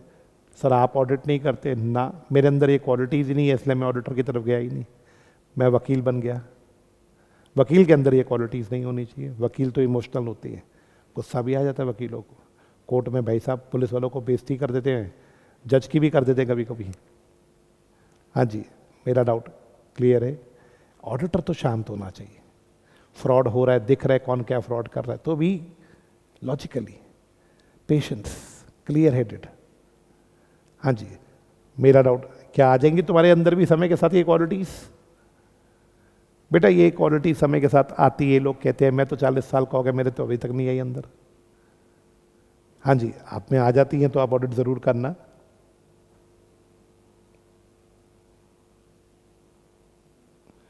हाँ जी, मेरा सवाल, चलिए क्या आपको क्वालिटीज क्लियर है? अब एक बार जरा समरी में आ जाओ, क्या लिखता है, कहीं से भी पढ़ लो। मेरा क्वालिटीज ऑफ ऑडिटर, सबसे पहले ऑडिटर रिपोर्ट किस चीज पे देता है दोस्तों, बताओगे? फाइनेंशियल चीजों पे। क्या मैं बोल सकता हूं लेकिन फाइनेंशियल चीजों में गलती के चांस है। ह्यूमन फेबिलिटी, फेबिलिटी का मतलब ह्यूमन बीइंग गलती कर देते हैं। ऑडिटर आप फाइनेंशियल स्टेटमेंट्स का चेक करने आए हो, बट याद रखना फाइनेंशियल स्टेटमेंट्स में गलती हो सकती है। ह्यूमन ने गलती करनी है, मशीन होगी तो नहीं करेगी, बट ह्यूमन तो फेबिलिटी है। फेबिलिटी मतलब ह्यूमन से गलती तो हो सकती है। ऑडिटर आपकी कुछ क्वालिटीज, आप ये क्या मैंने सारे वर्ड सिखा दिए आपको? भैया आवाज नहीं आई? क्या ऑडिटर एक एथिकल बंदा होना चाहिए? मस्ट हैव कल्चरल रिफाइनमेंट, मतलब अपने कल्चर के लिए को शाइन करवाना है। शाइन कब होगा कल्चर दोस्तों, बताओ? जब आप शांत हो गए या आप लड़ाई वाले हो गए? शांत हो गए, आपका कल्चर, आपका शाइन ऑफ कल्चर होगा। ऑडिटर आप में इंटीग्रिटी होनी चाहिए। मैंने क्या लिखवाया था इंटीग्रिटी का मतलब? ऑनेस्टी होनी चाहिए। आप इंडिपेंडेंटली काम करो, क्लाइंट से रिश्वत नहीं लेनी, ईमानदारी से काम करो। आप पे लोग विश्वास करते हैं। ऑडिटर आप पे लोग क्या करते हैं? विश्वास। आपके पास टेक्निकल नॉलेज होनी चाहिए या प्रोफेशनल नॉलेज होनी चाहिए? बेटा स्टडी से टेक्निकल नॉलेज आती है, प्रैक्टिस से प्रोफेशनल नॉलेज आती है। ऑडिटर आपने क्रिटिकली फाइनेंशियल स्टेटमेंट्स को चेक करना है, क्रिटिकली मतलब अच्छे से चेक करना है। आपके पास अकाउंट्स की नॉलेज होनी चाहिए, आपको अकाउंट्स की थरो नॉलेज होनी चाहिए। थरो मतलब थोड़ी सी नॉलेज या बहुत अच्छी नॉलेज। जब हम वो टॉपिक पढ़ रहे थे ना, इंटरडिसिप्लिनरी सब्जेक्ट्स ऑफ ऑडिट, वहां पे वर्ड था अकाउंट्स की फंडामेंटल नॉलेज होनी चाहिए। यहां वर्ड है थरो नॉलेज, वहां वर्ड था फंडामेंटल नॉलेज। ये 2 पॉइंट्स कह रहे हैं, अकाउंट्स की नॉलेज होनी चाहिए। अकाउंट्स की नॉलेज होनी चाहिए, अकाउंट्स को अच्छे से चेक करो, लोग विश्वास करें आपके ऊपर। आपके पास टेक्निकल नॉलेज होनी चाहिए। बेटा कल्चरल रिफाइनमेंट मतलब आपको देख के लोग ये ना बोले ये तो रिश्वत वाला ऑडिटर है, ये तो पैखाऊ ऑडिटर है। मेरा सवाल, ये सारी क्वालिटीज मैंने एलैबोरेट कर दी थी। आप एक गुड ह्यूमन बीइंग होने चाहिए। लो जी, क्या बात खत्म करें आज की क्लास में? आज का होमवर्क क्वेश्चन कौन सा रहेगा? एक क्वेश्चन ये वाला कर लें, जान 25 वाला क्वेश्चन कर लें। ये जो जान 25 का क्वेश्चन है यही कर लें, या इससे भी अच्छा क्वेश्चन किया आज हमने? ये कीर्ति वाला करना, कीर्ति समया। कीर्ति सोमैया वाला या वो जो जान पच्चीस का हिस्टोरिकल पर्सपेक्टिव? चलो ये वाला कर लेते हैं, हिस्टोरिकल जो जान 25 में आया। मैं फोटो भेज दूंगा। ये क्वेश्चन आपने 2 क्वेश्चनों की फोटो आ गई थी आपके पास, ग्रुप में मैंने क्वेश्चन शेयर कर दिए थे, इसकी मैं भी शेयर कर देता हूँ। ये क्वेश्चन भी करने हैं। सिंसेरिटी रखना बेटा, साथ साथ पढ़ाई करते रहो। अब लास्ट टॉपिक हम कल उठाएंगे, कल हमारा चैप्टर खत्म हो जाएगा। आपका काम क्या है? घर पे जाके कमन फास्ट आप रीडिंग कर रहे हैं ऑडिट की। यार बुक से रीड नहीं हो रहा ऑडिट, ये गलत हो रहा है यार। बट बुक में कितना डिफरेंस है। आपने पढ़ा, ऋषि का बुक पढ़ रहे हो आप या सिर्फ समरी रीड? कोई भी नहीं पढ़ रहा बुक, कोई भी नहीं पढ़ रहा। बट मैं एक सच बताऊं कि डिफरेंस क्या है? कुछ भी डिफरेंस नहीं। चलो एक बार मिलाते हैं, अभी 5 मिनट बचे हैं, अभी 2 मिनट पड़े हैं। पहला पॉइंट देखो, auditor is concern with reporting on financial matters. हाँ जी, फाइनेंशियल मैटर्स में गलती हो सकती है, ये रहा वो पॉइंट। ऑडिटर फाइनेंशियल मैटर से कंसर्न है, फाइनेंशियल मैटर में ह्यूमन फेबिलिटी हो सकती है। सेकंड, ऑडिटर में टैक्ट कॉशन, ये सारे वर्ड से एक अच्छा बिजनेसमैन की तरह होना चाहिए ऑडिटर, ये देखो दोनों पॉइंट्स। कल्चर वाला पॉइंट ये रहा आपका, ऑडिटर में शाइन ऑफ कल्चर होना चाहिए, auditor highest degree of integrity से काम करें। प्रोफेशनल कॉम्पिटेंस, ये देखो ये वाला पॉइंट आपका प्रोफेशनल कॉम्पिटेंस का है। सारे सारे वर्ड से आप रीडिंग मारना चाहो बुक की मारो, बट रट्टो तो किसको? समरी को। चलिए मिलते हैं आपसे कल, आगे बात करते हैं। बाय टू ऑल बेटा, हैव अ नाइस डे।